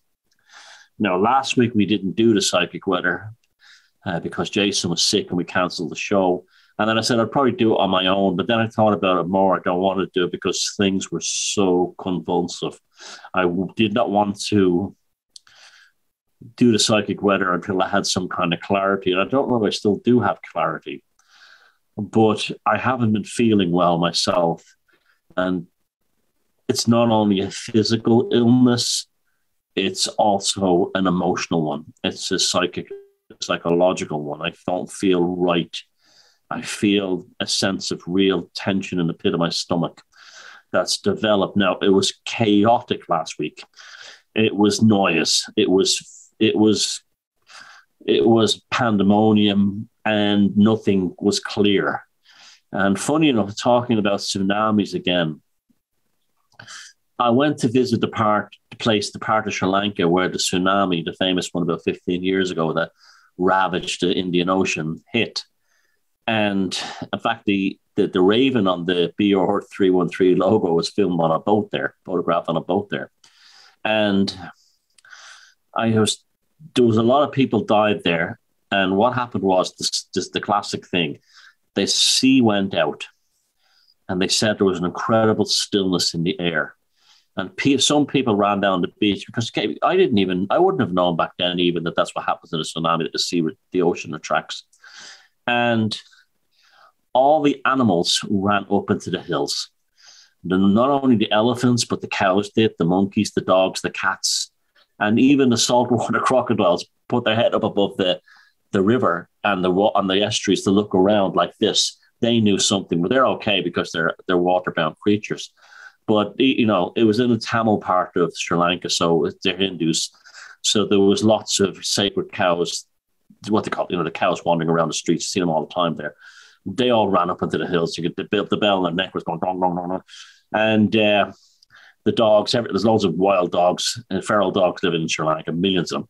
And they all ran up into the hills. And then people realized something was going on. So they ran up into the hills. But sadly, most of the people that died of things like trains that were swamped when they were coming around the coast. But they all said the same thing, that there was a tremendous sense of silence and calm. The birds stopped singing, the wind stopped blowing, and it was just almost like so peaceful. And then hell broke loose. And I'm not trying to be alarmist, but like Fiona Edgar just posted the Mercury retrograde is tomorrow, which if you're into that kind of thing. And apart from that, I have been observing something I don't normally do, looking at the mainstream media. And there is unbelievable dysfunctionality among the establishment right now, especially in the United States. Now, the United States, it doesn't matter where you live in the world, the United States is the most powerful place on earth. And the whole thing, what they say is like, United States sneezes, the rest of the world catches a cold. That's still true to this day. And there's very weird things going on with the Biden administration. And there seems to be a complete psychological breakdown there. At the same time, you have the other side being very confident and coming back from what happened in 2020. And I don't trust it. I don't trust that it's just a switch over. I think we're seeing a cataclysmic foreshadow of something to come. I think I'm not a doom monkey, and it might not be doom. It might be something quite amazingly good. I don't know. But I think in the next month or so, and I'm not making a prediction, I'm just going by the psychic weather now, that we're going to get something enormous, a change, a shift, an event. And how I can tell this is the specimens that I follow have gone very, very quiet. They're still in a state of silence, as if they're almost like the tide that's gone out and waiting for the tsunami to come in. But I've started now, since yesterday, noticed that the flutterings of pathological behavior started to kick in. I don't like using schizophrenic and mentally ill people as my sort of like control subjects, but I don't do it to exploit them. I see this as a scientific process, and that's just as much part of my magical workings as anything else. It's not exploiting them. I'm observing them, and they've kicked off. So usually the Ren fielding is phenomenal right now, but it's not particularly vicious and visceral. It's more confusion and chaos. So my psychic weather prediction report for this week is the tsunami is coming in, but I have no idea what the tsunami actually will be. And that's the psychic weather. Is it bad? Is it great? Are you happy? Are you irate? The weekend psychic weather.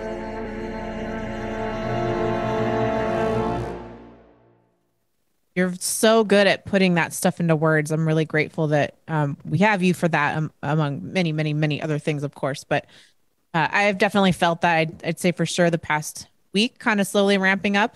So I just been kind of laying low and sticking to a schedule I've made for myself that keeps me healthy and active and focused and as grounded and as centered as I can be without, going down too many mental rabbit holes of why am I feeling this way? And so I think with what you're talking about with the tsunami coming, if we can all practice this, just slowing down a little bit. So if the shit comes, if whatever it is, you have even just an extra moment to think before you react, or think fast, react slow type thing. Get yourself better positioned so you're not being reactive. That's one of the most damaging things I think we can do. And at least I know from my own firsthand personal experience, when I turn into a reactive state, I get really terrible outcomes, and then I have a lot of fallout of my own stuff, regardless of whatever the outside event is. So yeah, think fast, react slow. Just try to slow down, give yourself some type of healthy routine to be on, so that when things do get derailed, you have that thing to hang on to, and you don't feel so lost. Well, I see these folks that have psychiatric issues like schizophrenia. I value them because it's almost like they take the bullet for the rest of us. And they're just like the animals running up into the mountains in Sri Lanka. They're the same for us. And maybe nature has created them not as victims, but as actually helpers and almost like pathfinders for humanity to give us warnings and protect us for when things are about to go bad. Yeah, it's almost like their psychic perceptions are blown all the way open, and they don't have as much of an ability to attenuate that signal the way that we have to attenuate that away to be able to have our waking everyday mind there. We have to filter out every frequency besides, think fast, react fast. Or like, I love that beam, Kathy, that you shared the other day with what Tiffany was saying about think fast, react slow, whatever. You shared that meme of a snail coming down, the giant snail, and the caption note says, "Walk for your lives." I feel like that's appropriate for right now, a giant snail coming, but with demons and everything being associated with snails. But anyway, no, I think with that concept of schizophrenia and everything, that they have their perceptions blown wide open like that, and they might not have as many filters on there to filter out anything besides just the consensus reality that's in front of us here. And there's I would say 98% of the normies don't have anything besides just consensus normie reality. They don't even have what the ability to do anything but the attenuated signal of everyday life. They need DMT and something to get them outside of that, be able to see something other than they need some sort of substance to get them to see something else besides that band of reality that they're tuned into. But again, doing for them, doing DMT is dangerous. I wouldn't recommend it if you're just someone like that. Just go out there and start opening up perceptions if you aren't already used to opening up your perceptions without any sort of substance in you. But anyway, I'm not knocking schizophrenics with my comment earlier. I saw many comments there as Thomas was doing the psychic weather report. No, I'm just saying that the schizophrenics and the homeless and the people that talk to themselves on a regular basis, they're going to be the ones like the artists who perceive things before they occur. I'm not saying that they're any worse. I don't mean that as a slight at all. Might have just been the way I said it. And the important thing is not to run away from it. It's just like the Carl Jung thing, that which you seek to avoid is actually the path to individuation or whatever. You need the things that you're trying to avoid is actually what's actually making you better. What is it? Your destiny lies on the path you want to avoid, or the path you're trying to avoid, something like that. Yeah, but that's important what Timothy said about being reactive. It never works out. It never works out. It's always because you're not. It's always something you end up regretting, even if just only one part of it or a little bit of it is regrets. It's of the Buddhists, for all their faults, are kind of a lot. They're probably on the money with the whole Zen thing. In terms of reaching that state of balance, where maybe not to the extreme where you're a zombie or something. And when your reactions are not, but when it's reactive to a situation you have no control over, you're always going to lose, whether it's a ship sinking or a relationship failing, or it's always going to lose. You're always going to lose. It's always going to be a problem. At the same time, too, it's the most difficult fucking thing in the world to actually not to calm down in those situations. It's the most difficult thing in the world. And maybe that's, when you say that older people don't give a shit, there's a lot of truth to that, but I think it's more of a case that they've actually learned that like reacting as a pain is actually the problem. Never, just don't react. And that's really what not giving a shit is about. It's almost like a spiritual apathy. Yeah, it can save your ass a whole lot of trouble. Yep. A whole lot of regret. All right. Thank you for that. That was really good. So there it is, folks. Everybody. Yeah, I just want to say, sorry to me, don't be worried, okay? Don't be neurotic. Don't be afraid. It could be a good thing, but there's a monumental event. It seems to be. Could be wrong, but it's like it is a monumental event on the horizon. There it is. All right. The evil eye throughout history. They've always said that the eye is the window to the soul. Perhaps the real truth is that it is the window of intent. When you drive on the highway and get cut off, the first thing you do is give a sharp glare at the offender, though some of us choose to compliment it with a colorful hand gesture. We use our eyes to correct misbehaving children. We shoot a look of incredulity when someone says something ridiculous. And we even advise our friends and family to always look him in the eye when we go to job interviews. The eye is our most powerful organ, though I suppose that could be disputed, in social interaction. We are fixated on it, and we use it against others to show our emotions. When used against us, we fear it because we know that it means something bad. Ancient tribesmen were terrified by the eyes of wild animals watching them in the forest. At any moment, the creature could pounce, and in the modern world, we still fear being watched. Our brains are designed to fear the eye, but does it have anything other than superficial power? Folklore attributes the underlying power of the eye to envy.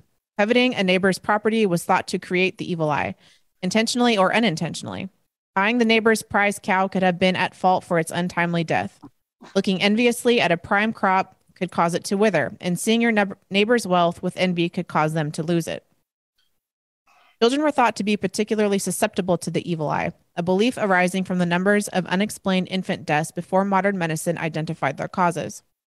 A barren woman could be blamed for bringing the evil eye on a child, subconsciously jealous that she could not have her own. Folklorist at UC Berkeley professor Alan Dunes once made the case that the evil eye's effects almost always involved withering, drying, and death. This explains the remedies seen in many cultures, which always seem to involve wetness. One remedy for encountering the evil eye was the practice of washing the ground after a person with the eye had passed through, and the Jewish custom that fish were immune to the eye because they were always wet. The evil eye is almost universal to human cultures. The Finns call it the bad eye. For the Arabs, it is the eye of envy. In the Philippines, it's the devil's eye, and in Portugal, it's called the bad gaze.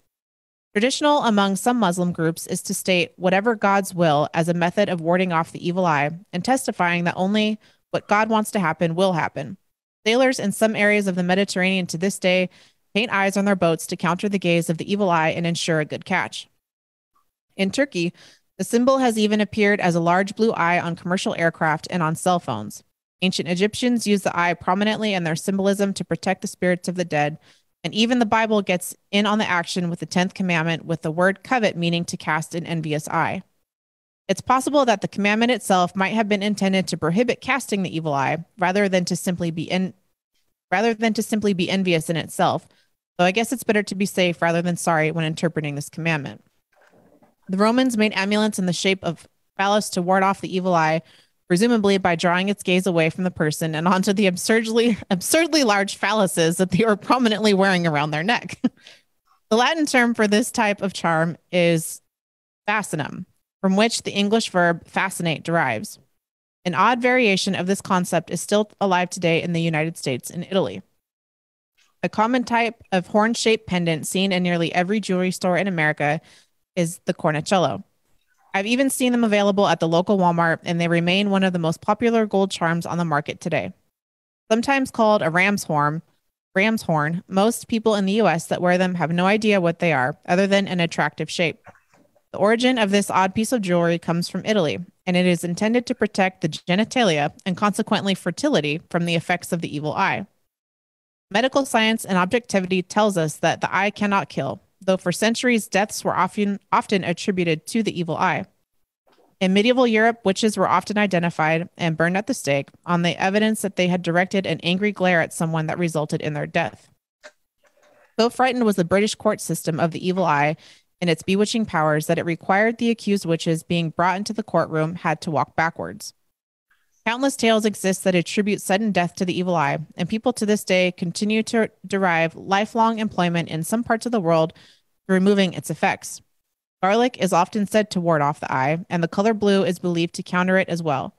But beware of blue-eyed people in Greece, as compliments from them can bring the effects of the eye onto you much more efficiently than those with brown eyes can.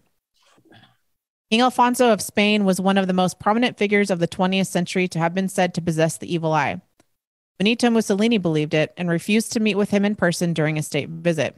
Apparently, this was for a good reason, since the Italian Navy's demonstration celebrating the Spanish king's visit to Italy in 1923 resulted in 2 sailors being washed overboard. An explosion on a submarine, an antique cannon fired in his honor blew up and killed its crew, and a Navy officer who shook the king's hand collapsed and died. To top it off, a dam broke, killing 50 people during his visit. There doesn't seem to be any basis to the claim that the evil eye can do real physical harm.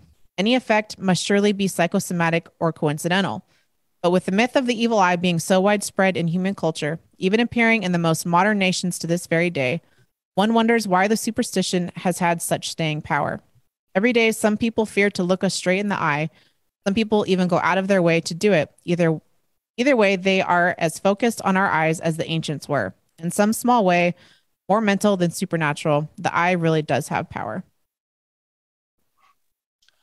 Well, Timothy, if I was there now, I'd be showering you in kisses. Thank you for finally bringing the story to the Week in Strange I've wanted since the start it began. A patriopathic magic. I take this stuff very, very seriously, and so should all of you.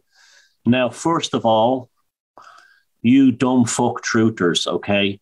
Let me give you a fucking lesson in reality here. When you see celebrities doing this, and you go, oh, it means he's a satanic Illuminati and all this crap, or the Eye of Ra and all this crap, what they're doing is they're deflecting the evil eye.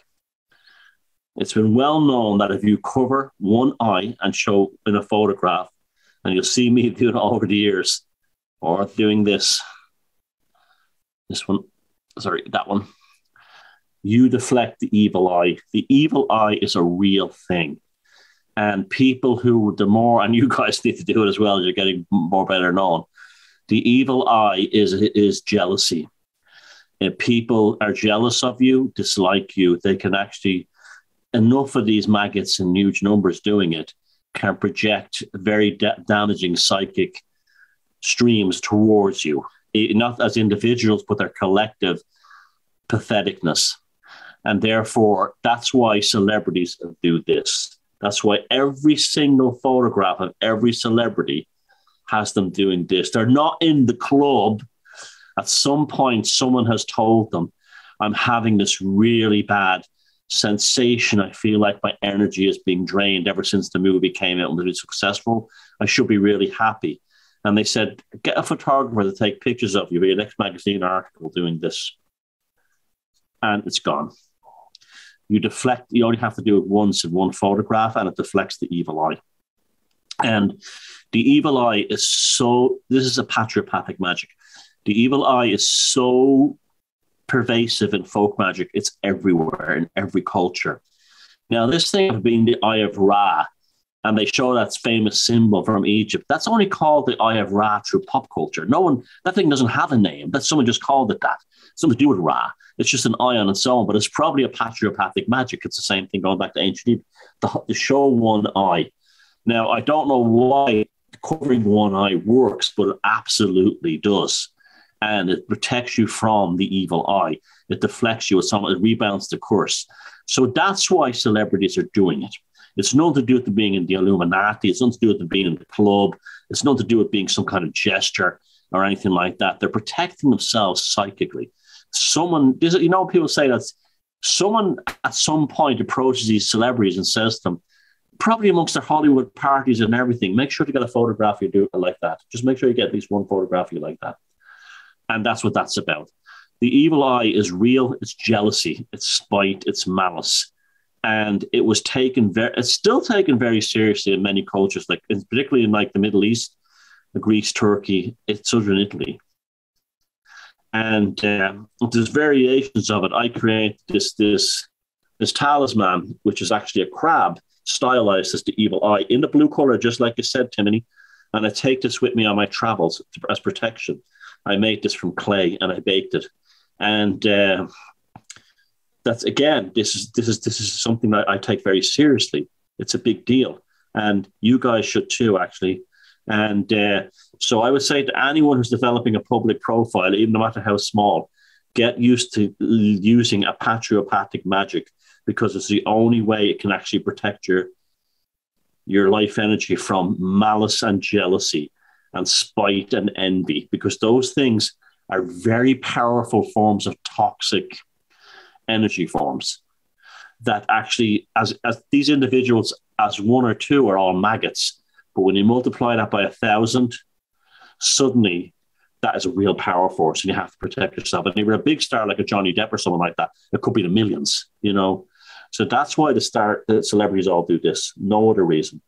Yes, thank you for finally bringing this up on the Week of Strange. This is a public service announcement to everybody, and thank Timony for it.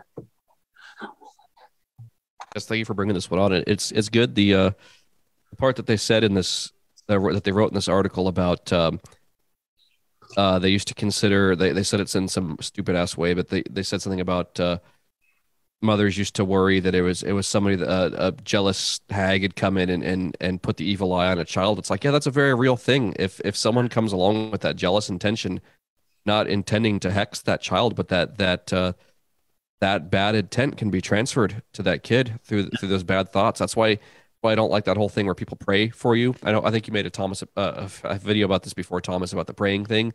Like, yeah, intention travels. Yeah, don't be praying about me. You know, people out there, that kind of thing. Like you can be casting thoughts in someone's direction, and those thoughts have resonance. They don't have mass, but they have resonance. Like, you know, you can take an opera singer can shatter a glass in the right, you know, with the right acoustics. They can hit that right frequency that can cause an effect. So it's like a thought, the same way that sound can shatter a glass, can have effect on someone. So just like that baby that you know, a grandmother or someone was looking at that child with jealousy or bad intention, can make the kid sick and make them more susceptible to whatever bacterial infection. They say, oh, science has proven that it's bacterial infection. Yeah, the kid got whatever bacterial pneumonia because of the bad intention that was cast from, you know, the old hag or whatever that looked at that kid and made the poor kid's immune system weakened to an extent where that bacterial infection could take over. It's both. It's a patriopathic magic and science. Like all these types like to think that there's only one or the other. It's like, no, scientific side of it's legit. The magical side of it's legit as well. We live in the age where Andy Warhol's prediction that in the future everyone will have 15 seconds of fame has all come true, because so many people are making TikTok videos and YouTube videos, and they're getting out there. We've never had more fame. There's never been more famous people than there is now, because of things predominantly like YouTube and stuff like that. It's easier to become famous now than it ever has been. Yet these people have no psychic defenses. So they don't understand. I would say to anyone watching this tonight, if you are on a YouTube channel that has more than a couple of hundred subscribers, or a TikTok channel, you've got to learn how to at least do this once, or use or create talismans. You've got to do this in one of your videos at least once. And because it's the accumulation that's the problem. And I mean, you guys know me. Psychically, I'm like a crab's arse. I'm so tight. And that's, I did that with you guys as well. I told you to I had many discussions about this, to basically dig in the trench and, put the, like when an army has to come in, they dig new trenches. If they fall, they bring a new trench into yourselves. And I've learned that the hard way over years, but it's so important. If you've even got a YouTube channel where you're doing anything like showing how to repair lawnmowers, there'll be a bunch of fuckers out there who'll be jealous of you that you're popular. You see, I honestly, God, I'm not lying when I say this. I have no jealousy in me. I don't even know what that experience is like. I've actually said, when I hear people talk about jealousy, I'm like, what do you mean? You actually hate someone because they can do this and you can't? I don't have that experience in me. But that has dangerous for me, because I assumed everyone else was the same. I never knew how pervasive and dangerous the state of jealousy was until I got a little bit of fame. It just didn't, if somebody had what I wanted, it was like, oh yeah, bastard, I wish I had that. That kind of a thing. Not like, fucking destroy him, or just, that kind of thing.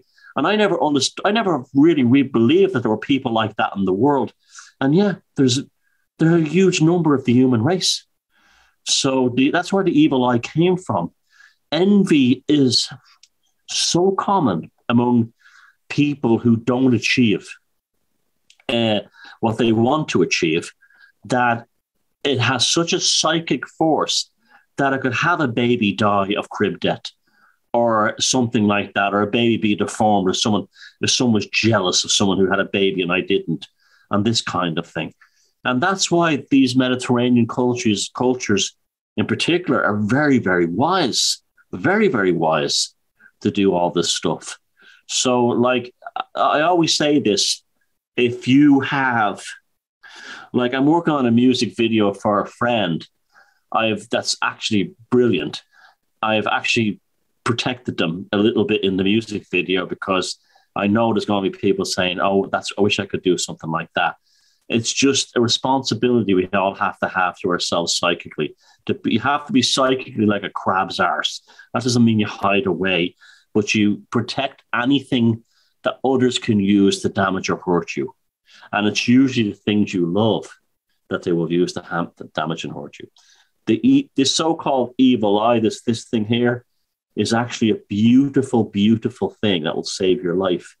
And these dumb Abrahamic Christian truthers are actually destroying themselves when they actually get all fired up and messed up about this. They're so stupid, and they're so easily led, and they're obliterating themselves. And so therefore become very, very aware of the evil eye, and become very aware of the apatropathic magic. In fact, Wikipedia has a superb page on apatropathic magic. Go and read it and learn about this, because if you're not even interested in magic and you don't believe it and you think it's all bullshit, well, I can tell you for a fact, personally speaking, from first-hand experience, that shit works like you would not believe. And that's all I have to say. Real similar too with people out there getting started or working with with videos like this and with podcasts and with everything, I always really recommend never go into doing exposing this, exposing that. That's real dangerous for your own energy to go into, trying to look at things from I'm going to expose this and I'm going to expose that. It's the same kind of thing that goes on with when you talk about like the borderline personality disorder thing, where people will go out there with the smear campaign just to try to destroy someone, and the person doing the exposing of the person thinking that they're doing a service to mankind or whatever ends up destroying themselves because for whatever reason. Have you noticed those professional YouTube exposers that they never last long? Right. They vanish. You know why they vanish? They die or are in a psychiatric institution. Versus your energy terribly. Yeah. And as soon as one's energy gets dispersed, that's what causes cancer. And the exact opposite happens to the person they're exposing. The person they're exposing actually gets their life energy. Why do you think so many tabloid journalists die young of cancer and alcoholism or suicide? Because they've been exposing celebrities in the media, and the celebrities all go on to become more and more wealthy, more and more powerful. And the journalists who expose them are all dead from cancer or alcoholism or suicide at an early age. I remember once reading about like in British tabloids, which were notorious for that kind of thing in the 70s and 80s, the Sun, the News of the World, the Daily Mirror. These were notorious tabloids that did the most appalling attacks on people, that literally the body counts are off the scale of the amount of cancer deaths that people who worked in those papers. There's your answer. Yeah, and there's TV shows and films that make it look so attractive. The idea of going out there and being this rogue journalist that exposes, like, no, like Thomas said, they all disappear. So you're gonna go out there and make videos. You talk about the strangeness of it, like what we're doing here. We're shooting the shit for a couple hours, talking about how we are interested in these things. Interest goes so much farther in life. Being interested in something is so much better for you than trying to expose something or trying to debunk. Yeah, show interest. Yeah. There's a fantastic movie called Hollywood Confidential. And Danny DeVito plays this guy who runs this kind of shit rag that exposes the dark side of Hollywood. And that film is actually quite an important. Actually, those of you interested in magic should watch that film. It's actually a very spiritual film, that Hollywood Confidential. Kim Basinger and what's his name, Russell Crowe is in it. It's a fantastic movie, actually, even as violent as it is. And how's his man? Your man who was in The Usual Suspects. LA Confidential, Kevin Spacey. Kevin Spacey LA Confidential, yeah. Has a phenomenal role in it. And it shows the evil and wickedness. Like that if you didn't have this scandal culture in Hollywood, that you would have so many people whose lives wouldn't be destroyed because all kinds of innocent people get killed as a result. Do you remember that there's this one scene in the film where they send a gay guy over to have sex with some famous guy to try and boost his Hollywood career, and the young guy ends up getting killed, and Kevin Spacey's like, Jesus, that didn't happen, did it? Even Kevin Spacey discovers too late that he's in a world of dark magic that's called Scandal, It's Hollywood film. Confidential is just a masterpiece. If you haven't seen it, watch. LA Confidential, LA Confidential, yeah. Sorry.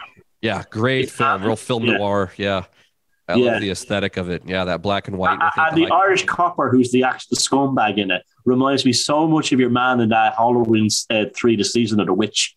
You remember, he's the one who always seems to be he's going around like, that guy. He's kind of the boss of the LA coppers, and he's just like he's almost like this Irish dark druid, but operating in Hollywood in the 1950s rather than in ancient Ireland. But he's like the same character as your man Cochrane, and very similar character to Cochrane in Halloween 3 Season of the Witch. He's like, he has all this kind of like this incredible dark magic power, and he doesn't give a fuck, Love it. Yeah. One last thing on this topic for people getting going, and so you don't go down that path, down that negative route and scandals and everything. It's just be interested in the subject. There's another phenomenon that occurs as soon as one becomes interesting. You get a couple followers, people interested in you. There's some kind of phenomenon that makes people less. Yeah. Find healing from it. The Amber Heard thing that's going on with Johnny Depp right now. I don't mean to interrupt you, Jason, but it just set something off there for me. Don't dance on her grave. Look at that to say, I was involved with a woman like that. I worked with a woman like that. I dealt with a woman like that. Now I understand. I move on. You don't make her the object of your hate. You use her as an educational element. Sorry, I didn't mean to interrupt you. Oh, no, you're good. Give me a chance. I had an idea. I could see the snuff coming out, you know. Thanks. But I was just going to say, there's this phenomenon. As soon as one becomes interesting, whatever, for whatever reason, people lose interest in life. So it's like, as soon as you get out there and start having some followers, just remember, just stay interested. Stay interested in doing the Week in Strange. Stay interested in doing whatever the topic is. You know, let that be the fuel that gets you going in front of the mic and camera. Be interested in the topic. Like, and if that topic evolves from aliens to demons to the occult to whatever, good. You know, be interested in those topics and have a passion about that. That will build life force energy rather than dispersing it by showing the evil satanic Illuminati stuff. And I'm talking to my American brothers and sisters out there, because we've got this terrible thing here in the alternative media where there's just, for whatever reason, people get going down that path. It's like the American conspiracy theory side of things always goes down like the quote unquote satanic quote unquote stuff like that. And it's just like, no, just keep interested. You know, we need better language to be using over here with conspiracy theory stuff besides just the, Satanists and devil worship, something outside of the Christian canon. So just stay, I'm not saying to stay positive about it, but just stay interested and don't go down the path of exposing satanic elites and things like that. That's just going to ruin your own energy. Look into the interesting. And also give famous people, I'll give you an example. This is a funny story. When I was about 17 or 18, I had friends who had an amazing band in Dublin. They were just brilliant musicians. They were like Steely Dan level. And they were all young guys, and they were all self-taught. And I was so proud to be their friends. And I used to do free roading for them just so I could actually hear them at rehearsals and everything. And I absolutely adored them and loved them. And I was in awe of their talent. And there was a venue in Dublin called the Bag It Inn, and they were playing that night, and they were doing the sound check. And I'm standing outside talking to a friend who's having a smoke, and down the street comes Van Morrison. Van Morrison comes down the street, and I walked up to him. I kind of stopped and says, "Excuse me, Mr. Morrison, the friends of mine have a band in here. They're unbelievable. You have to hear them." And he walked on, said, "Fuck off, you weak cunt," and kept on walking. And for some reason, I wasn't upset about it. I just thought it was kind of a funny story that I'm famous for Van Morrison calling a weak cunt. Yeah, but now during the whole Rona and this pandemic and the Neilcraft, Van Morrison turned out to be one of the heroes who was on our side about the whole thing. So it was almost like that was why I wasn't pissed off at him as a young kid, because I knew a part in my life later on, subconsciously now, that I would have a role in kind of helping the world get people, or our tribe, getting through this shit, that he was also there too. So it's amazing, isn't it? It's like, it was almost like, I kind of like, geez, Van Morrison just called me a cunt. But it was like, I wasn't like, what an asshole or anything like that. I laughed about it. And I think the reason I laughed about it was because down the road, decades later, now I would understand. It was almost like I subconsciously knew he would be on our side, which he was. He was one of the few musicians, along with Eric Clapton, that actually say the whole thing is bollocks, Yeah. Well, we went 12 minutes over the 2-hour mark. I think that was awesome. What a comeback from being away for 2 weeks. Yep. So you can't complain. Never. Yeah. We'll save it. Yeah. Gosh, you guys, thank you over in the side chat. Y'all were awesome over there. There was so much going on, and I wish we could have gotten to every single comment and question, and we'd be here all night if we did that. But please don't ever stop dropping those over there, because they'll come in useful at a later time. And Thomas, thank you again for being fucking glorious and amazing in your psychic weather, and just love the shit out of you. Appreciate you so much. you and your nose blowing was great. Your input. His voice was so deep. There was like a Barry White thing going on there. Yeah. That was good. Yeah, baby. Awesome. Yeah, here we go. The weak and strange homophile. Yeah. Yeah, do that. Oh yeah. I got something strange for you, baby. Yeah.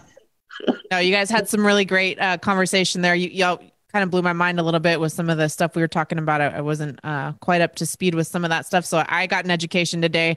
I'm sure if I did, you guys are all a lot smarter than me. So if I got an education, I'm sure a bunch of other people out there did too. So. Oh, and quickly, a shout out to our friend Olivia, lovely Olivia in Germany, posted a fantastic excerpt to the group tonight. Go and read on the BR313 group. Fantastic. I missed that, so I will definitely go check that out. Okay, everybody. We will see you next week. Bye-bye. Take care. Ave Lucifer and long live the horn gods.